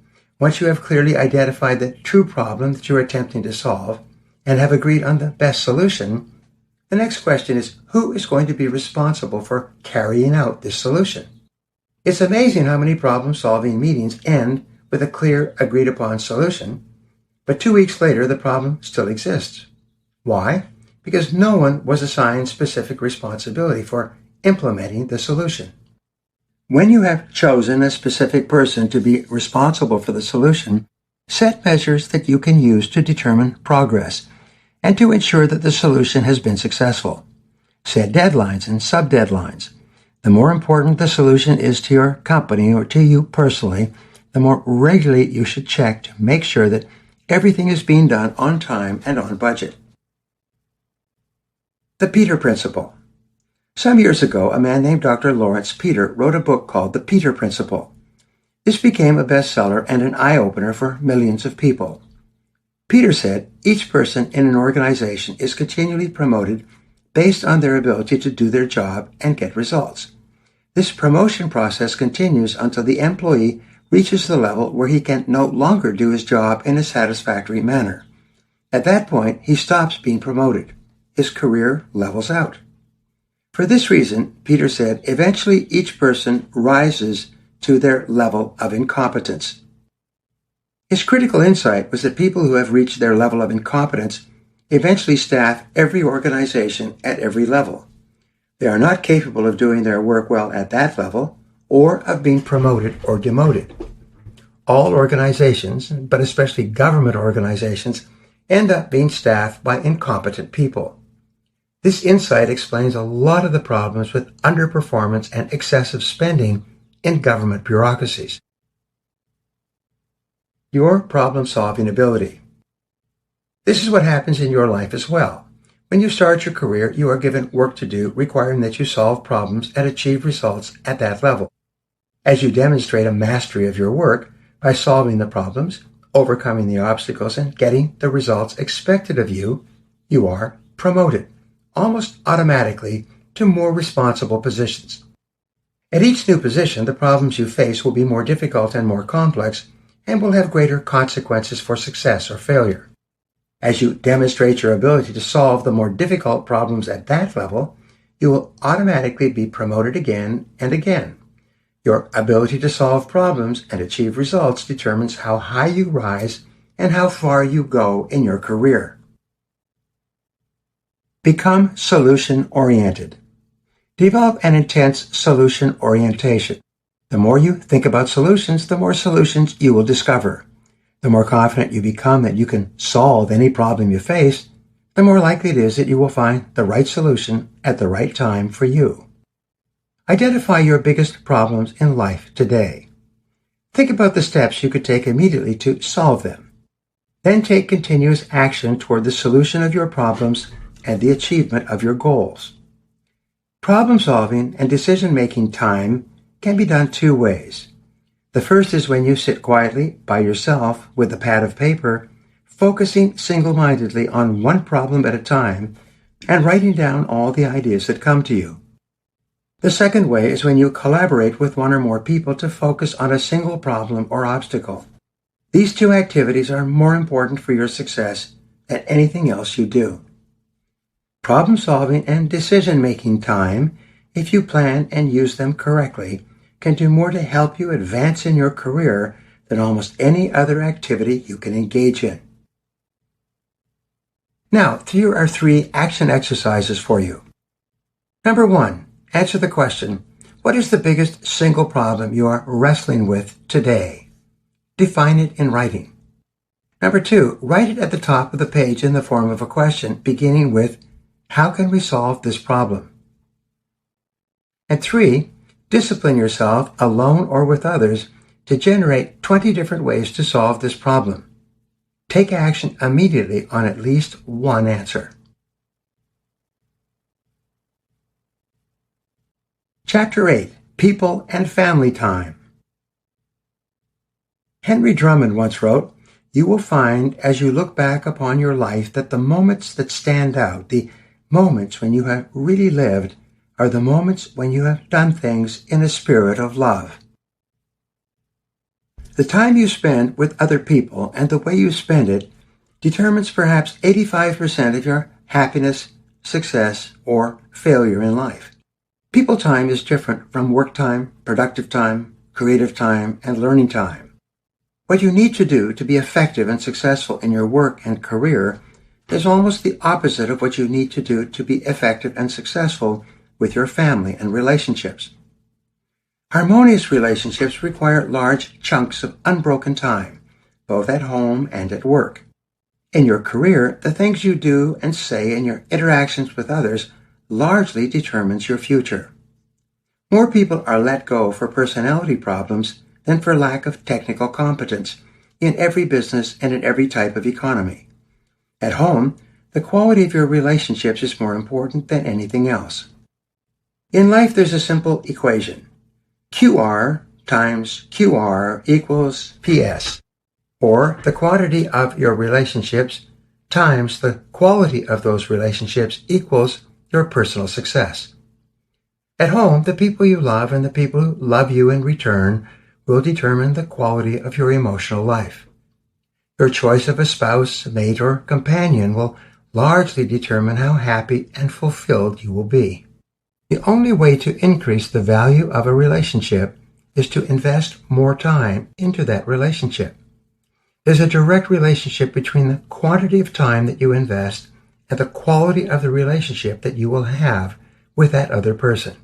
Nothing can replace time, and usually face-to-face time. Balance is essential.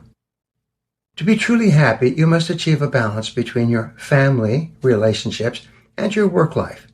But each of these activities requires a different type of time. Work requires quality time, setting goals and priorities, working on high-value activities, getting results, and performing at your best. Family time requires quantity time, long, unbroken stretches of time where the happiest and most important moments of your life take place. It is said that we live life by the days and months, but we experience it in the moments. The most important moments of your life, as you look back, occur almost always unbidden and unexpected, usually complete surprises. You could not have planned or prepared for them. The essayist Michel de Montaigne wrote, "The greatest joys in life are happy memories, which you can revisit at any moment of time. Therefore, the great business of life is to create as many of them as possible." You create memories by allowing large blocks of relaxed, unstructured time during which those unexpected memories can occur, and you never know when they will happen. As within, so without. A major purpose of working to become successful in your career is so that you can enjoy a higher standard and quality of life with the people who are most important to you. You will be truly happy only when your behavior on the outside is congruent or in harmony with your values on the inside. Lack of congruence, allowing your life to get out of balance, is a major source of stress and unhappiness, as well as physical and mental illness. Many people, especially men, say that their families are more important to them than anything else. They say the main reason they are working so hard is to provide a good life for their families. But then they work long hours, come home late, watch television when they do come home, and play golf on the weekends. Recent research says that the average father spends an average of 8 minutes per day with each child. This allocation of time can cause considerable stress. Just as a car vibrates and shakes when a wheel gets out of alignment, your life begins to vibrate and shake to become unhappy and stressful when it gets out of balance. Imagine your ideal life. The starting point of getting your life into balance is for you to practice idealization. Imagine that you could wave a magic wand and make your family and personal life perfect in every respect. What would it look like? What kind of lifestyle would you have? Where would you be living? Where would you be working? What would you be doing? What kind of people would you be living or working with? And how would your ideal life in the future be different from your current life today? Practice zero-based thinking on your work and your personal life.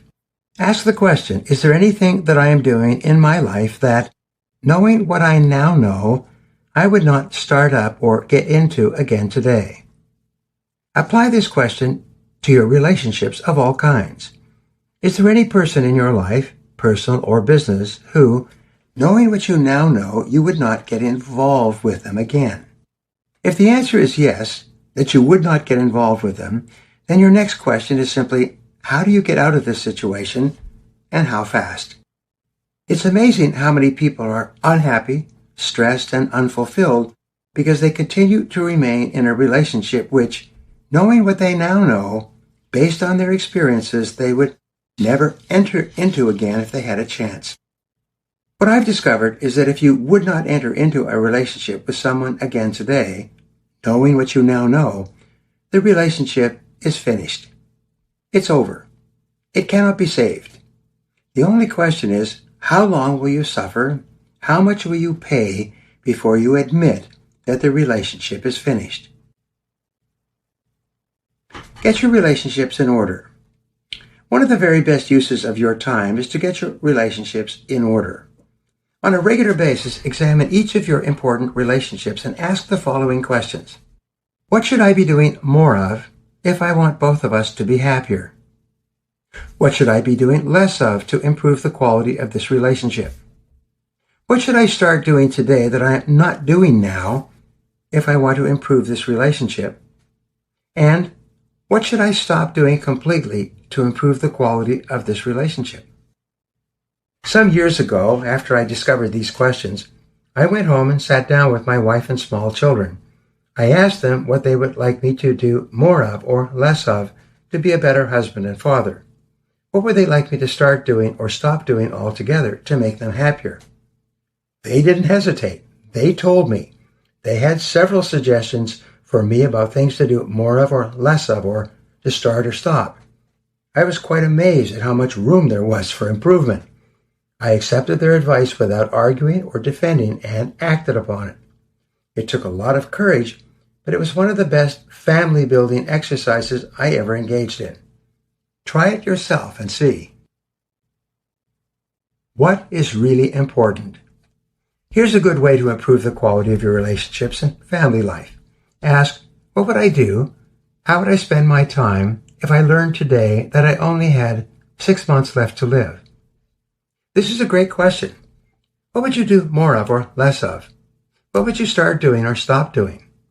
How would you spend your last 6 months on earth? Almost invariably, your answer will revolve around the people in your life, making peace with people from the past, and spending the rest of your time with those people who are most important to you. Here's the rule. Whatever you would do if you learned that you only had a short time to live, you should start doing it immediately. You should incorporate your answer into your day-to-day life. Don't wait until it's too late. Be fully present with your family. The key to a happy life is to spend more time with your family. But what exactly does this mean? It means that when you are with your family, you are really there 100% of the time. Turn off the telephone, television, and computer. Turn off your smartphone or put it on silent. Close the book you are reading and fold up the newspaper. Eliminate all distractions. Focus single-mindedly on the other person or persons as if he or they were the most important people in the world. You are really with another person only when you are face-to-face, head-to-head, knee-to-knee, and heart-to-heart. You are really spending time with another person only when you are in her face. You're only fully engaged when you are talking to and with her, listening attentively to her responses, and paying complete attention to her. When someone in your family or home wants to talk to you, stop whatever you're doing and concentrate single-mindedly on him or her and what he or she has to say. Make it clear to the other person that he or she is the most important person in the world at that moment. Trust and likability. The most important qualities for success with people at work and at home are trust and likability. As long as the other person likes and trusts you, the relationship can endure any number of problems and difficulties. But if the trust and respect are lost, it's only a matter of time before the relationship collapses. And here's the rule. Listening builds trust. There's a direct relationship between how much and how well you listen and the level of warmth and trust you build with another person. Here are 4 keys to effective listening. When you practice these listening skills with each person you meet, you will be amazed at the results. Number 1, listen attentively. When a person speaks to you, immediately stop whatever you're doing. Face the person directly. Focus your eyes on her lips with occasional flicks to her eyes. Lean forward, nod, smile, and be actively engaged in the words and conversation of the other person. Above all, don't interrupt. When you interrupt a person when she is speaking, it's the same as sticking out your leg to trip someone who is walking down the sidewalk. Interrupting another person trips her emotionally. It makes her feel angry and frustrated. Interrupting someone immediately lowers the level of trust and warmth she might feel toward you. Intense listening is the highest form of flattery. When you listen intensely to another person, when she is speaking, your listening actually affects her emotionally and physically. Her heart rate increases. Her self-esteem goes up. People like themselves more when you are listening intensely to them, and as a result, they like you more as well. Number 2, pause before replying. When the other person stops speaking, remain silent for a few seconds or longer. Resist the urge to immediately express your own ideas or opinions. Most people do not listen to others. They simply wait politely until they can jump in with their own comments or observations. It is said, most conversation is not listening, it is just waiting. But when you pause before replying, after the other person has stopped speaking, you achieve 3 marvelous benefits. First, you avoid the risk of interrupting the other person if she is just stopping to collect her thoughts before continuing. The second advantage is that you tell her with your silence that you really value what she is saying, and by extension, you value her by pausing and allowing silence to take place in the conversation. Third, when you pause, you actually hear the other person at a deeper level of mind. You hear both what is said and what is not said, by allowing the other person's words to soak into your mind for a few seconds. Number 3, question for clarification. Never assume that you understand exactly what the other person said or meant. If there's any question at all, simply smile and ask, "How do you mean?" This is a magic question in any language. When you ask a person, "How do you mean?" the other person will always continue speaking and expand on what she has just said. You can also ask, "How do you mean exactly?" The good thing about this question is that it is invisible. You can ask it over and over again, and the other person will never hear the question itself. Instead, her mind will immediately focus on her answer, which she will give you as she continues speaking. The rule is this, that the person who asks questions has control. The person who is asking the questions controls the person who is answering the questions in a very subtle way. The secret to being charming in your conversation with others, for example, is for you to ask questions, smile, nod, listen intently, and react to the other person as if what she is saying were one of the most important and fascinating things that you've ever heard. The first time you try this, you will be astonished by the reaction of the other person. Feed it back. The fourth key to effective listening is for you to feed it back in your own words. Instead of responding immediately, ask something like, "Let me be sure I understand exactly what you just said. Did you mean this or that or something else?" This is called the acid test of listening. When you can feed back what a person has just said in your own words, paraphrasing her thought or ideas, you prove to her that you were really listening. As a result, she likes and respects you even more and is even more open to your influence. Connect with others. The author of Emotional Intelligence, Daniel Goleman, said in a Fortune interview that the highest form of emotional intelligence and the most helpful and important human quality is persuasiveness.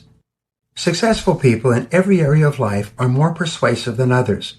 They have a wonderful ability to persuade others to cooperate with them and to go along with their ideas. President Dwight D. Eisenhower once said, "The key to leadership is to get people to do what you want them to do and to think of it as their own idea." The best way to become more persuasive is to ask well thought out and organized questions that bring people around to your point of view. Listening is perhaps the most powerful element of persuasion that you can practice. 7 Keys to Success with People. Dale Carnegie, in his best-selling book, How to Win Friends and Influence People, said, "The deepest craving of human nature is the need to feel important." Psychologists say that your level of self-esteem, how much you like and respect yourself, and how important and valuable you feel you are, lies at the core of your personality. Your self-esteem determines how happy you feel about yourself and your relationships with others. Your level of self-esteem determines the goals that you set and how persistent you are in achieving those goals. Your level of self-esteem determines how happy you are every single day. There are 7 ways that you can make others feel important, raising their levels of self-esteem and self-confidence and making them feel happy about themselves. Number 1, be positive. Refuse to criticize, complain, or condemn anyone for any reason. Whenever you criticize others for any reason, you lower their self-esteem. You take away their self-respect and undermine their self-confidence. Criticism, complaining, and condemnation make people feel angry and unhappy. Destructive criticism is the most hurtful of all behaviors. Destructive criticism, experienced in childhood, is the main reason for most unhappiness and problems in adult life. Eliminate it from your vocabulary. Number 2, be agreeable. Being agreeable means that you never argue. Never tell people that they are wrong. This makes them angry and defensive. They shut down and become closed off to being influenced by you. By telling them they are wrong, you diminish their self-esteem and make them resistant to any attempt by you to prove that they have made a mistake. Instead, when someone says something with which you disagree, you can take control of the conversation by asking questions such as, "Why do you say that?"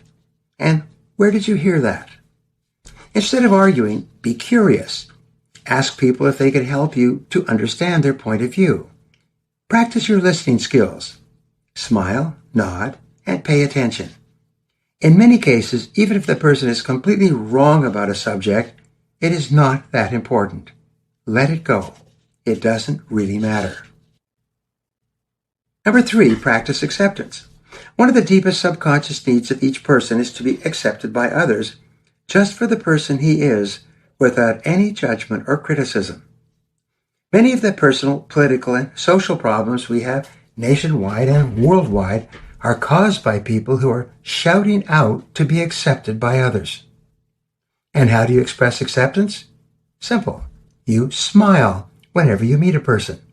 Whenever you smile, you tell others that you accept them unconditionally.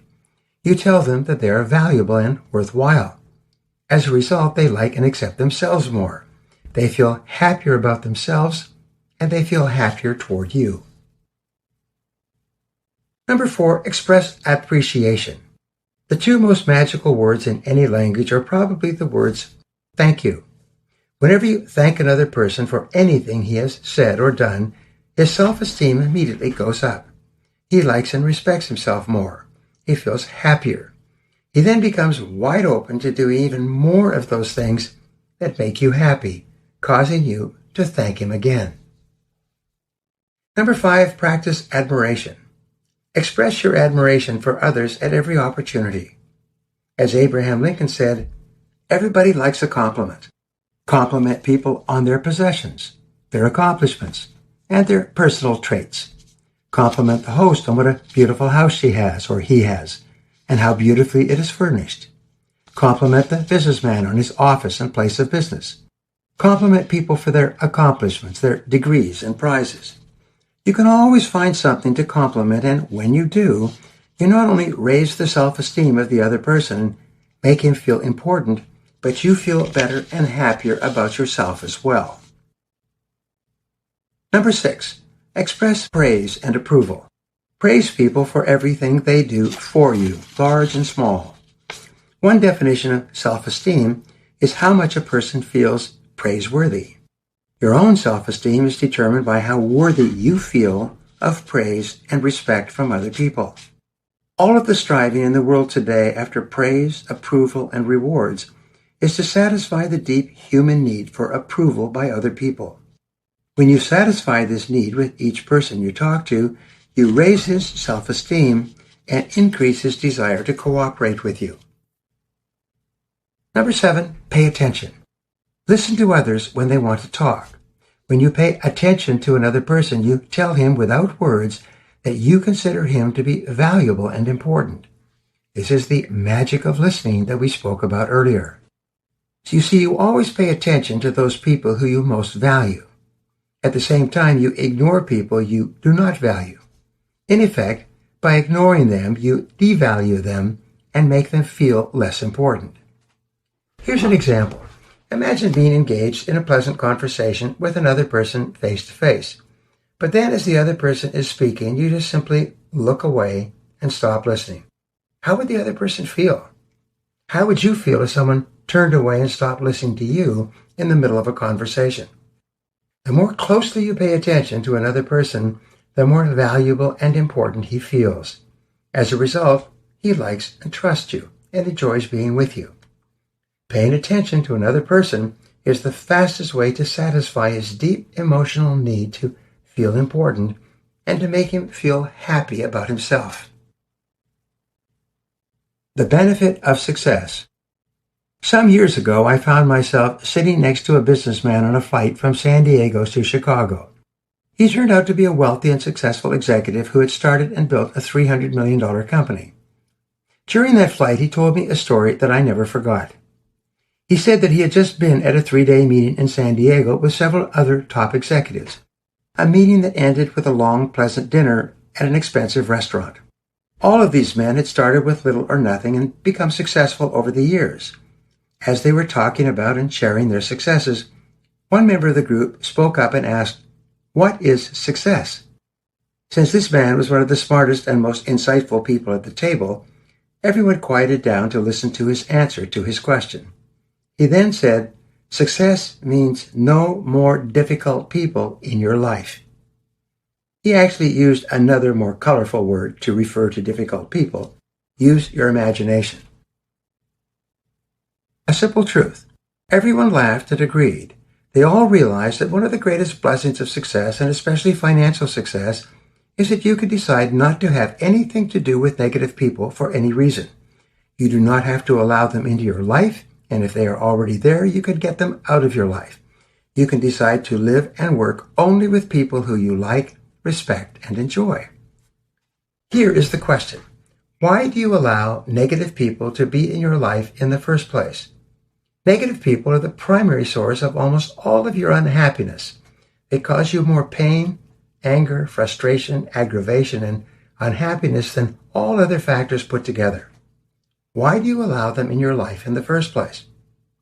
The answer is usually because you think that the rewards or benefits you will eventually receive from your relationship with this negative person will be greater than the costs, pain, and aggravation that you will suffer by putting up with her. But here's the point. Did you ever get anything good or beneficial from continuing to associate with a negative or difficult person? And the answer is always no. No matter how long you put up with a negative person, at the end of the day, you received no lasting benefit whatsoever. In fact, the opposite was probably true. The cost to you of that negative relationship was enormous, and there were never any offsetting benefits. The great lesson. Here's the point. The wealthiest and most successful people have finally reached the point at which they refuse to have any negative people in their lives. But because having negative people in your life never brings you any advantage or benefit anyway, you can decide right now to do the same thing as the richest and most successful people in the world do. You can decide this very minute to get rid of all the negative people in your life. Resolve this very moment that you're not going to have difficult people in your life. If they're there currently, you're going to get rid of them immediately. From now on, you're going to live and work only with people you like and enjoy. You decide right now that you will absolutely refuse to have anything to do with people who make you feel unhappy or negative in any way. This is one of the most important and best decisions you will ever make. The very act of deciding to get rid of a particular negative person in your life will cause you to smile and feel happy. You will actually feel a sense of relief even before you have done anything to end the negative situation.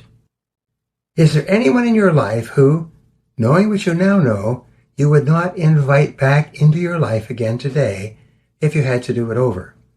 This is one of the most important questions that you'll ever ask and answer for yourself.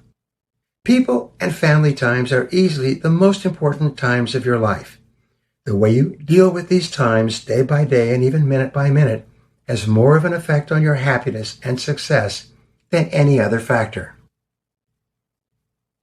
Now, here are 3 action exercises for you.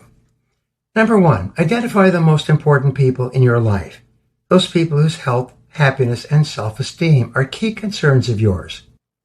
Number 2, decide on the most important things you could say or do to make them feel happier and more valuable.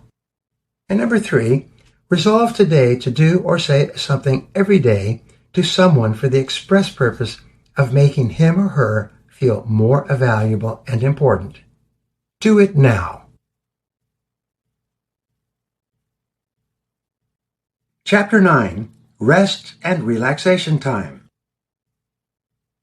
Orson Swett Marden wrote, "Deep within man dwell those slumbering powers that would astonish him that he never dreamed of possessing, forces that would revolutionize his life if aroused and put into action."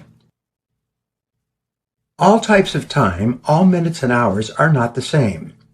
As you have realized by now, there's a big difference between goal-setting time, creative time, and people time. There's also a big difference between work time and the time you spend in rest and recuperation. Just as productive time requires intense focus and concentration on the most valuable use of your time at that moment, rest and relaxation time requires that you back off and do nothing productive or important at all. It turns out that rich people who start with little or nothing and become wealthy over the course of their careers, sleep longer and take more time off than average people or poor people. You should also take more time off to rest and recharge your mental batteries as well. The nature of knowledge work. You are a knowledge worker. You work with your mind, your brain. You're not a factory or agricultural worker working with your muscles, making and moving things to earn your living. The quality of your life is largely determined by the quality of your thinking. The most valuable asset you bring to your business and to your career is rested thinking time. This happens when you take enough time off so that you can think calmly and clearly, make good decisions, and do excellent work both for yourself and with others. Your company has hired your brain and what you can do with that brain. Your job, your responsibility, is to ensure that you bring a rested, refreshed, alert, and sharp brain to work to focus on getting the results that are required of you. Many people think that whether they are fully rested or not doesn't really matter. They think that it's the number of hours that they put in at work rather than the quality of those hours. But this is not true. Numerous studies have shown that after 8 hours of work, your thinking ability begins to decline. After 10 hours, you are functioning at about 50% of capacity. You are like a boxer during the last rounds of a fight, staying on your feet and slugging away, even though you're making little progress. Your brain as a battery. Think of your body as a vehicle that carries your brain around, to and from work. You need a fully rested body to carry a fully rested and refreshed brain to work so that you can perform at your best. Think of your brain like a battery which loses its energy, discharges, and burns out over time. It's estimated that fully 80% of your energy is burned up by mental activity rather than physical activity. This is why at the end of a long business day or after an intense meeting, you can feel tired out, even exhausted, and hardly capable of deciding what you want for dinner. Your glucose, the energy that your brain runs on, is largely depleted. Just like a cell phone needs to be recharged regularly so that it operates at its highest capability, you need to recharge your brain regularly as well. You need to set aside specific times, and often extended periods of time, to fully recharge your brain battery so that you can be alert and aware most of the time. The danger of dopamine. As I mentioned earlier, we live today in the age of electronic distractions. If you do not control the world around you, you will find yourself bombarded with emails, texts, and telephone calls all day long. Each time you respond to the novelty or newness of an email or text message, your body releases a shot of dopamine, the same chemical found in cocaine. This dopamine acts as a stimulant and actually gives you a small feeling of pleasure. This stimulus and feeling of pleasure motivate you to repeat the process, to respond to the next text or email, or to send a new email or text to someone else. Once you answer your first email in the morning and get your first jolt of dopamine, you find it harder and harder not to respond to incoming messages, and eventually you cannot resist at all. Once you check your first email or respond to the first text, you find yourself reacting and responding to electronic stimuli all day long. Recent research suggests that the sound of an incoming email is similar to the sound of a slot machine bell ringing and coins falling. You immediately become curious to see what you just won. This is why you must leave the thing off if you're going to totally relax. Taking care of your mental and physical health, your machine, is essential and perhaps more important than anything else to ensure your health, happiness, and long-term success. Your health and well-being are more important to the quality of your life than almost any other factors. To perform at your best, rest is essential. You need long periods of complete rest and relaxation when you do absolutely nothing but recharge your mental, physical, and emotional batteries. Vince Lombardi once said, "Fatigue makes cowards of us all." When you are tired out, burned out, you are susceptible to stress and negativity, are likely to become angry and impatient, and may make choices and decisions that are not in your best long-term interest. Set rest as a priority. Sometimes the very best use of your time is to come home and go to bed early at 8 or 9 p.m. and just sleep for 9 or 10 hours, completely recharging your mental and physical batteries. When you have a lot going on in your life, when you have important decisions and choices to make, sometimes the best advice is to sleep on it. Put off any important decision until you are fully rested.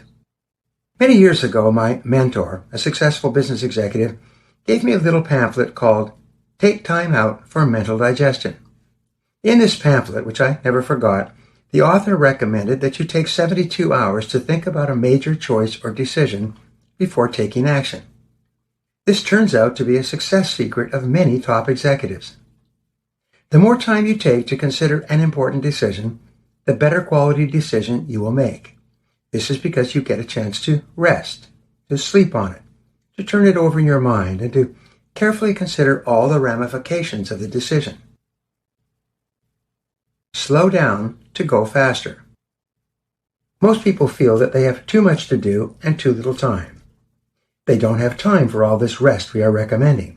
They feel that they have to get up and get going early in the morning and work hard all day long, sometimes bringing work home in the evening and continue to work until just before they go to bed. But this is false. There's the story about the little girl who goes to her mother and asks, "Mommy, why does Daddy bring a briefcase full of work home every night and works all the time and never spends time with the family?" The mother gently answers her by saying, "Well, honey, you have to understand, Daddy has too much work to do at work, so he has to bring it home in order to catch up." The little girl says, "Mommy, why don't they just put him in a slower class?" Be careful that you don't get put into a slower class as the result of being perceived as someone who's overwhelmed and unable to stay on top of her work. Violate Parkinson's law. The primary reason people have too much to do and too little time is because the average person is wasting fully 50% of her time at work in idle conversation, checking email, taking long lunches and coffee breaks, and generally engaging in other non-work activities. This is why one of the greatest success principles of all is to work all the time you work. C. Northcote Parkinson, a British historian, wrote a book many years ago called Parkinson's Law. In this book, he made the famous observation that work expands to fill the time allotted for it.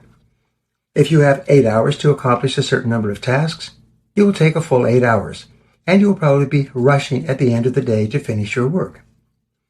But the reverse of Parkinson's law is that work contracts to fill the time allotted for it. This means that if you give yourself a tighter deadline to get all your work done, you will work faster and more efficiently, and sometimes accomplish even a full day's work in just a couple of hours. Set deadlines on yourself. One of my seminar attendees, a successful businessman, told me an interesting story. He said that when he got married, he promised his wife that he would be home by 6 o'clock each night and would spend at least 2 solid hours with her every single day and more on the weekends. When his children were born, he expanded that to 3 hours per day for his family and more time on the weekends. He told me that if he had to be out of town, he would religiously make up the lost hours by spending even more time with his wife and his children. He said that this promise, made early in his career, changed his life. To keep his promise, he disciplined himself to work efficiently and on his most important tasks all day long. He went to work a little earlier, he worked a little harder, and he finished up on time to be home with his family for dinner by 6 p.m. He became one of the most productive executives in his industry. He was paid more and promoted rapidly, and over the course of his career became quite wealthy. He said that making that promise to his wife was one of the most important things he ever did. You can do the same. Remember, it's not the number of hours that you put in, but the amount that you produce in those hours. To produce the best quality and quantity of work requires that you be fully rested every working hour of every day. You owe this to yourself and to your company. Observe the Sabbath. Orthodox Jews honor the Sabbath in a particular way as an important part of their religious practice. From sundown on Friday to sundown on Saturday, they refrain from all work of any kind. They take a full 24 hours during which they engage in religious and family activities. This is a wonderful concept that I adapted to my life many years ago, and which many of my students have incorporated as well. Each week, discipline yourself to take off at least one full day where you do no business work at all. What you need is 2 full nights of rest with no work in between. One good night's rest does not seem to be enough. What you need is to sleep deeply and well on one night, completely relax and refresh for a full day, and then get another full night's sleep. This 1-day, 2-night combination recharges your mental and physical batteries. By the end of these 36 hours, you will be sharper, more alert, and more creative. You'll be happier and more positive. Your personality will improve. You'll be a better husband, wife, mate, or friend, and will be more enjoyable to be around. It's amazing what rest will do. Allow no exceptions. During this 36-hour period, you must discipline yourself to turn off your computer, to refuse to do any work at all, even reading through papers or work from the office or answering lengthy business emails on your phone. Just stop. Refuse to do anything that requires concentration or mental energy. Here's what happens. If you interrupt your day off by doing just a little paperwork, it is like jerking the plug out of the socket. The recharging process stops. You stop resting. By not allowing yourself a full day of uninterrupted time, your mental batteries do not become fully recharged. By interrupting your rest, you end up not getting very much rest at all. How often have you returned from a vacation more tired than when you left? It was because you kept pecking away at your work the whole time. At first, you will find this idea of stopping work completely for 36 hours to be quite difficult. This is because you may feel that you're on a treadmill. No matter how much you get done, you're convinced that there's always more to do. Even worse, if you're doing work that you enjoy and getting results that are important to you, it's normal, natural, and easy for your work to spill out into your evenings and over into your weekends. It often takes more discipline to stop working than it does to continue working. A test of character. Think of this as a test of character. If you don't deliberately interrupt this style of working 7 days a week, you will soon fall into the trap of working most of the time. You will find yourself continually checking your email, replying to text, and initiating new work activities, always being plugged in and connected. You become like that horse pulling the wheel around in a circle all day long, never stopping. But the key to your real success, to high levels of productivity and performance, is for you to disconnect completely for extended periods of time. Turn off your computer and refuse to restart it or check it for at least 36 hours each week. Check your smartphone if you want, but discipline yourself to postpone any responses during your rest time. The best news is that instead of falling behind in your work, once you have fully recharged mentally and physically, you'll get more work done of a higher quality in the next 2 or 3 hours than you might have done in an entire day of working while mentally and emotionally fatigued. You will usually have your best ideas and breakthroughs after a relaxed weekend or extended vacation. Do what rich people do. You read of wealthy people who take extended vacations to beautiful resorts all over the world. You get brochures offering luxury vacations on cruise ships. You may have wondered how these people can take so many vacations and be so wealthy at the same time. The answer is simple. They place a high premium on recharging their batteries. In addition, they almost always take their vacations with other successful people. During their periods of rest and relaxation, they socialize and chat about what they are doing in their work, about business opportunities and possibilities, about new breakthroughs and inventions, and so on. When they come back from these vacations fully rested, their minds are sparkling with new ideas and insights that they can use to make even more money in the future. Sleep deprivation hurts you. Meanwhile, people of average income and most poor people burn the candle at both ends. They may work long hours, but when they come home, they watch television for 5 to 7 hours each evening. They go to bed only when they are too tired to watch television. They sleep for 6 or 7 hours, and the first thing they do when they wake up is turn on the television again. Most people in our society, almost 70%, are suffering from sleep deprivation. This is an insidious problem.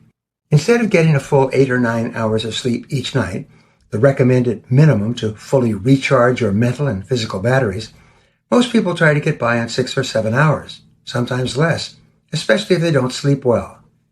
As a result, they build up an accumulating sleep deficiency of 1 or 2 hours each night. As the week goes on, these individuals become more and more tired. They have less and less mental energy. At work, they just go through the motions, consuming copious quantities of coffee and caffeine-laced soft drinks to stay awake. They engage in endless conversations with coworkers because these conversations require very little thought or energy. They eat too much because their bodies need the extra energy. They drink too much in the evening because they're burned out and they need the sugar energy they get from alcohol. They seldom perform at high levels or reach their potential. They are simply too tired most of the time. Change your life. One of my clients was quite successful running his own business, but he told me that he was not enjoying his work anymore, and he was tired most of the time. He was also overweight. He was eating and drinking too much. I asked him how many hours he was sleeping each night. He told me that he was forcing himself to sleep only 5 or 6 hours per night so that he could have more work time. I told him that he was putting himself on an endless treadmill, working longer and longer hours, becoming more and more tired, accomplishing less and less, and losing his enthusiasm for work.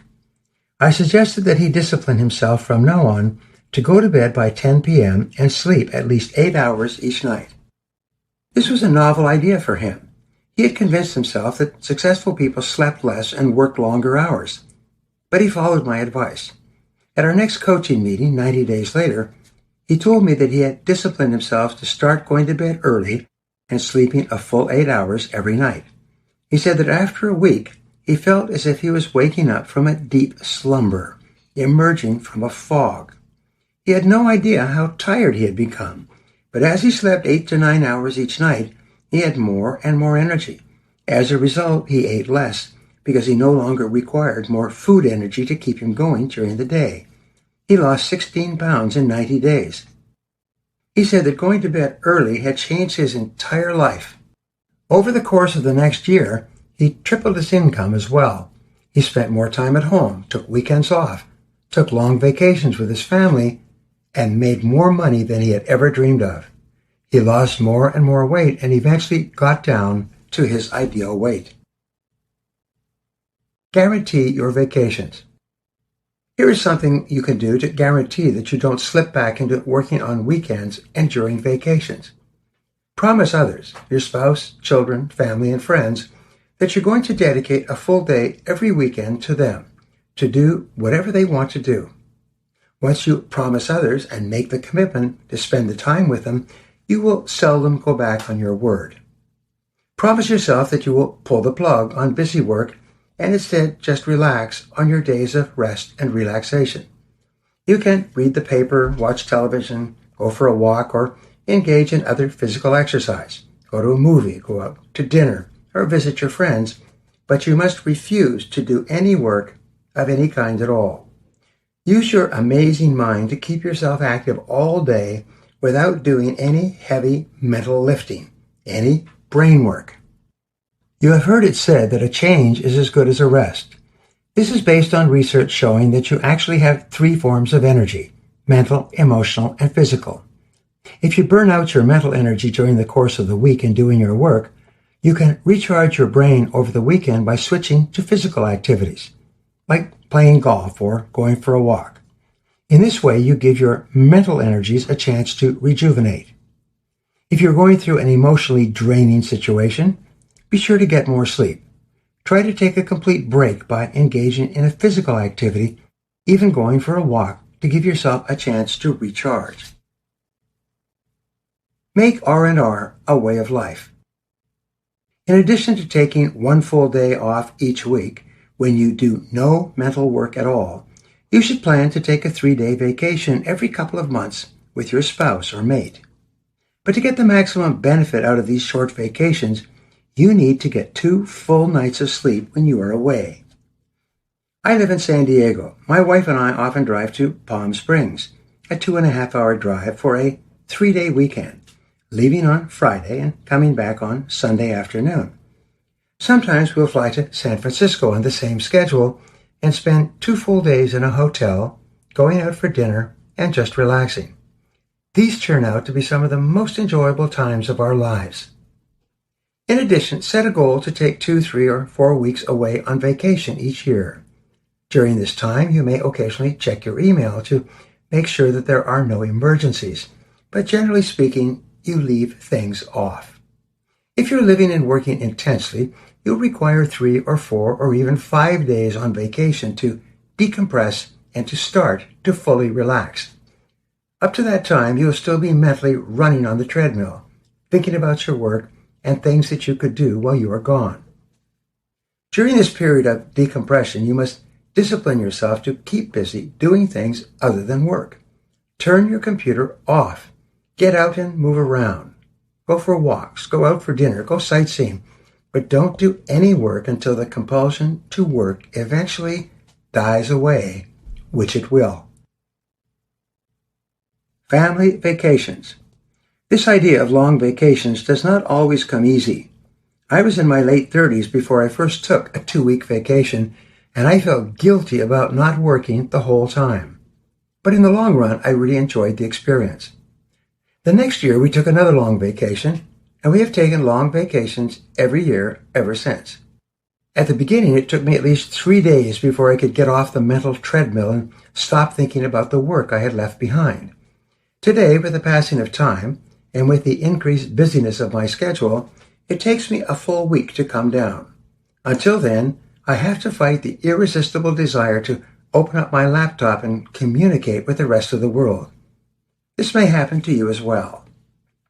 Remember, the more time you take off, daily, weekly, monthly, and annually, to allow yourself to rest completely, the more productive you will be when you go back to work. Sometimes you will have one great idea while you're on vacation that may save you a year or even 5 years of hard work. But you have to create the rested time for this inspiration to occur. Plan vacations in advance. There's a great technique that has been a life changer for me for more than 3 decades. It is this: Each January, plan your time off and vacation calendar for the year to come. Mark off the days you will take off each week, your 2 and 3 day getaways, and your 1 and 2 week vacations. Then call and book your vacations with a non-refundable deposit. Once you've paid a non-refundable deposit, you are committed. You will very seldom ever miss a vacation for which you have prepaid. My wife and I go to Hawaii for 3 weeks at Christmas each year with our family. The complex where we stay is very popular and is fully booked through December and January. Because of this, they require a deposit on January 5 to hold the condominium that you wish to stay in, half payment by April 1, and full payment by June 1. And the payments are non-refundable. In 30 years, we have never failed to take these family vacations. We have never missed a day, and it will be the same with you. Rest and recreation time is some of the most important time of your life. Many of your best ideas that can make you successful and even wealthy, will come to you after a period of complete physical and mental vacation. Carving out blocks of time where you can totally relax is one of the most important and valuable uses of your time and can make all the difference in your life and your future. Now, here are 3 action exercises for you. 1. Resolve today that you're going to build a rest and relaxation schedule into your life to ensure you will perform at your best in your work. Number 2. Plan your vacation schedule at the beginning of the year and then plan your work responsibilities around it. Number 3.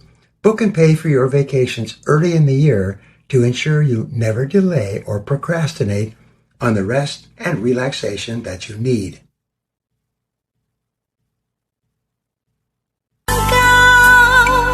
Lưng trời cánh én nghiêng trao, tình ơi tựa mãi sát sao trong nhau. Vườn yêu hoa nở thông màu, nhẹ nhàng phảng phất thấm sâu vào hồn.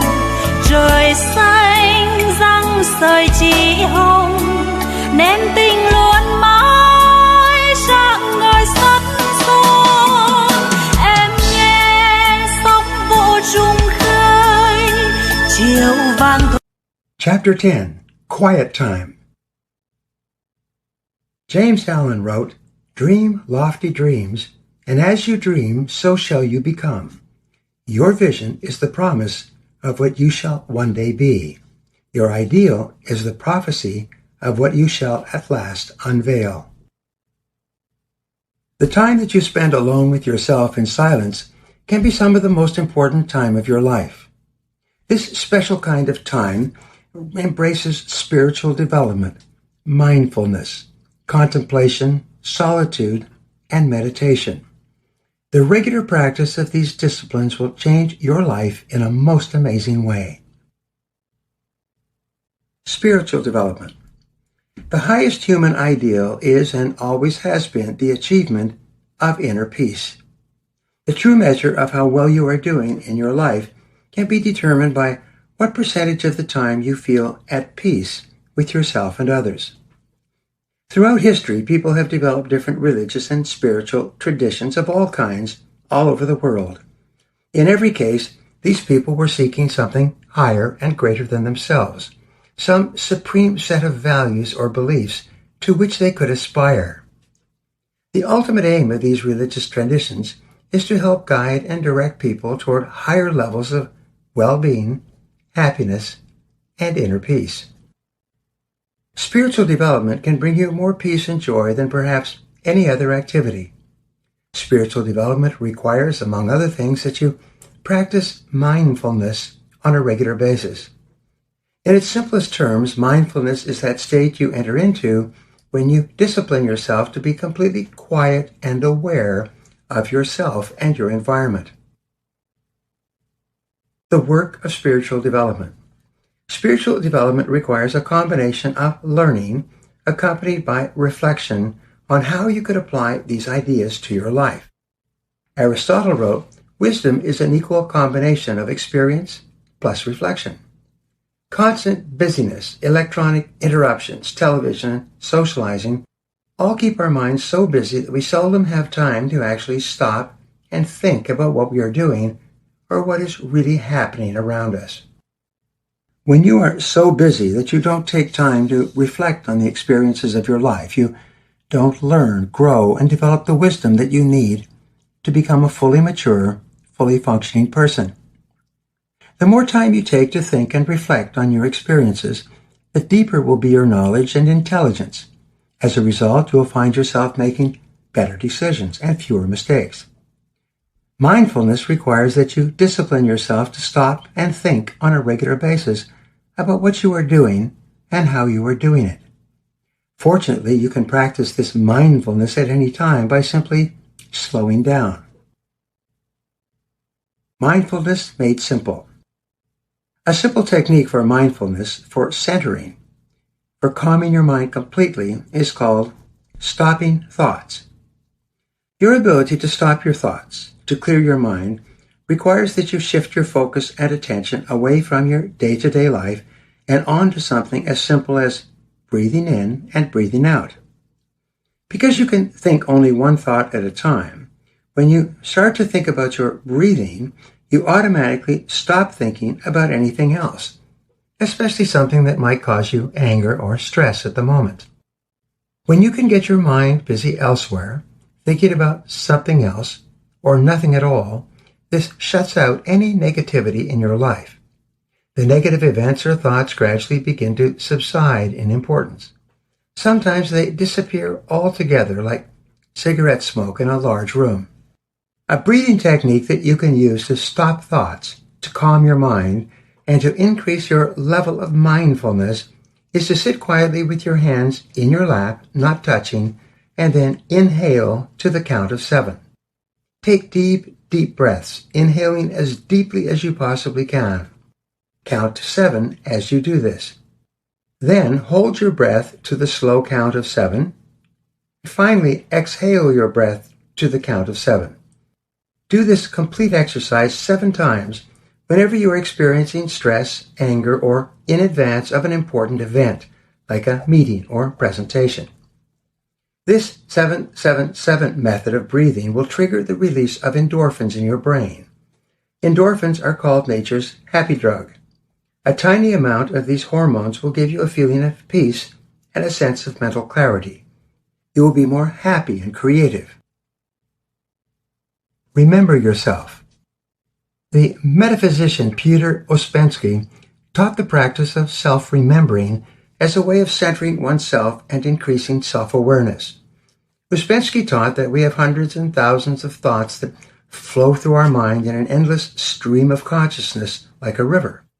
This never-ending flow of thoughts causes us to fall into a form of waking sleep, in which we function almost automatically and often unaware of our surroundings. Everyone has had the experience of getting into their car and driving to work and not remembering a single thing about the trip. Your mind was so lost in thought that you drove to your office on autopilot, without thinking, because you had driven the route so many times before. It is only when something happens unexpectedly, like hitting a patch of ice or almost having an accident, that you suddenly wake up. At that moment, you become completely aware of yourself and your surroundings. But as soon as the moment passes, you once more go back to waking sleep. In the New Testament, Jesus says, "Awake, all ye that sleep." This was meant to encourage people to be more thoughtful and aware, to pay closer attention to the meaning of what he was saying rather than reacting automatically, which is the normal way that most people process information. To experience mindfulness and self-remembering, simply say the words, "I am here." As you say these words, look around you as if you're seeing your world and surroundings for the first time. Notice the details of all the things around you. Imagine describing your surroundings to a blind person or to a person on the phone who has never seen or experienced your environment. When you do this, you will see far more and become more sensitive to your world than you were before. Mindfulness during regular life. Most people eat quickly, unthinkingly. they pay little attention to their food or surroundings. But you can turn dining into a mindful experience. While you are eating, you can slow down and observe all the details involved in the dining experience and the various features of the room. Become aware of your environment. Look at the way the table is set, at the dishes, the cutlery, and glasses. As you eat, chew slowly, thoughtfully, and deliberately. Take the time to chew your food thoroughly, savoring the different tastes and enjoying each small bite. Notice the flavors, the smell, and the different tastes of the food as though you were eating this food for the first time or for the last time. You could dramatically increase your mindfulness by simply slowing down a regular activity and observing yourself as you move. For example, if you simply slow down the speed of your walking, you'll become immediately aware of your movements. You actually remember yourself better. You become more conscious of yourself and the world around you. You think, I am here. When you slow down any activity, like washing the dishes, brushing your teeth, or even turning the pages of the newspaper, you immediately experience a heightened awareness of your actions and become much more sensitive to your environment. Practicing mindfulness for problem solving. Whenever you have a problem of any kind, practice solitude. Go into the silence to find the solution. Sit down comfortably in a place where there is no noise or distractions. Let your mind relax completely. Prepare to spend 25 to 30 minutes of silent sitting before your mind stops racing and thinking about the things that are going on in your daily life. At about the 30-minute point of complete silence, your mind will become completely calm and you'll begin to feel an amazing sense of peace. You'll start to see things with greater clarity. And while you're sitting there quietly in silence, the exact answer to your most important question or problem will simply appear in your mind. Because sitting in the silence stimulates superconscious activity, when the answer to your problem or question comes to you, it will be simple and clear. It will answer every detail of the problem or difficulty. It will be completely within your capacity to implement immediately. Each time you practice solitude, the still, small voice within will speak to you with greater clarity. Over time, this quiet voice actually becomes louder and more insistent. It functions faster and with greater accuracy. This development of your intuitive sense is one of the best uses of time of all and is the key to spiritual development.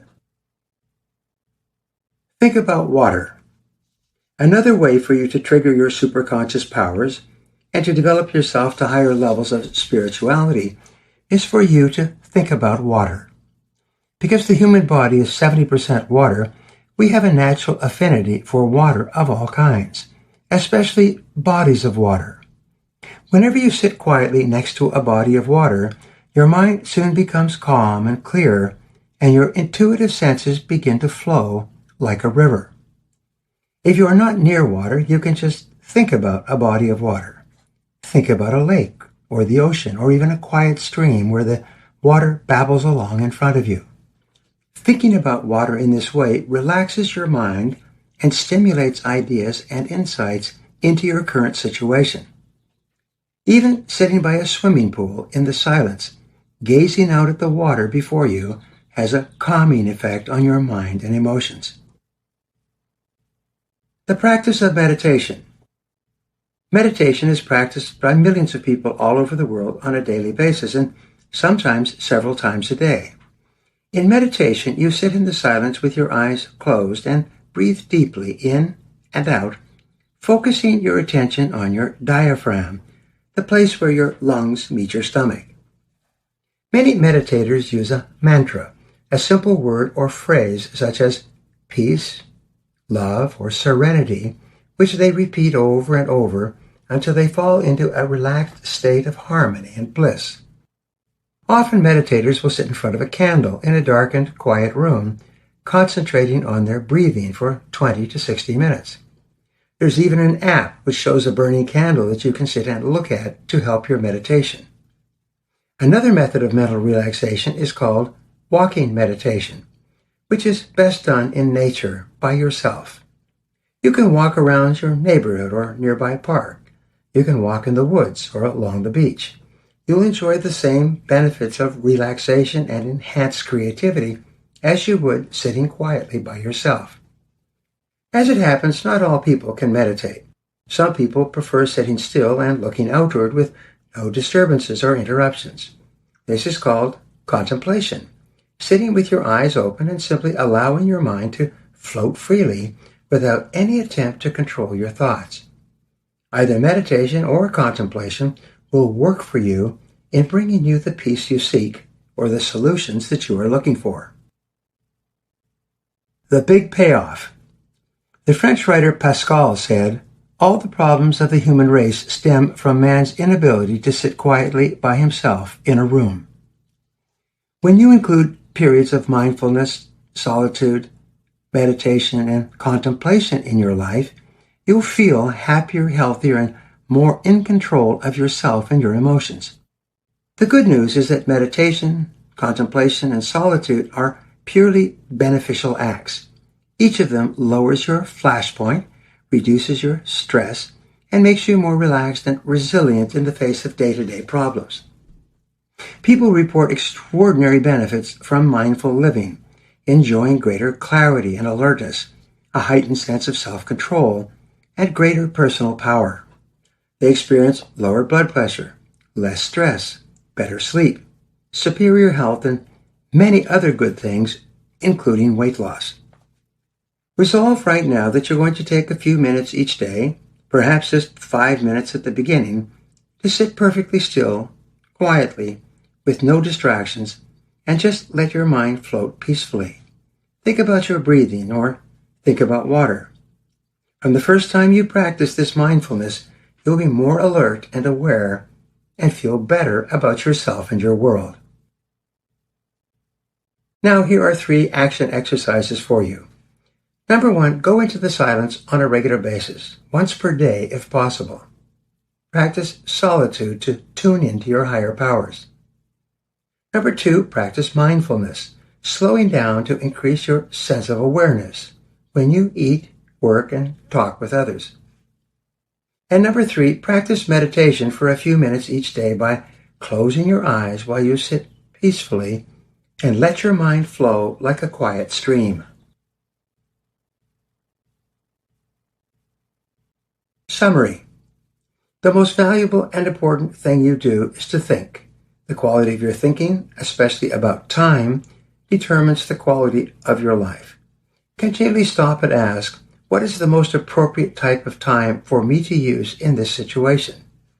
When you take the time to think before you react or respond, you will always make better decisions and get better results.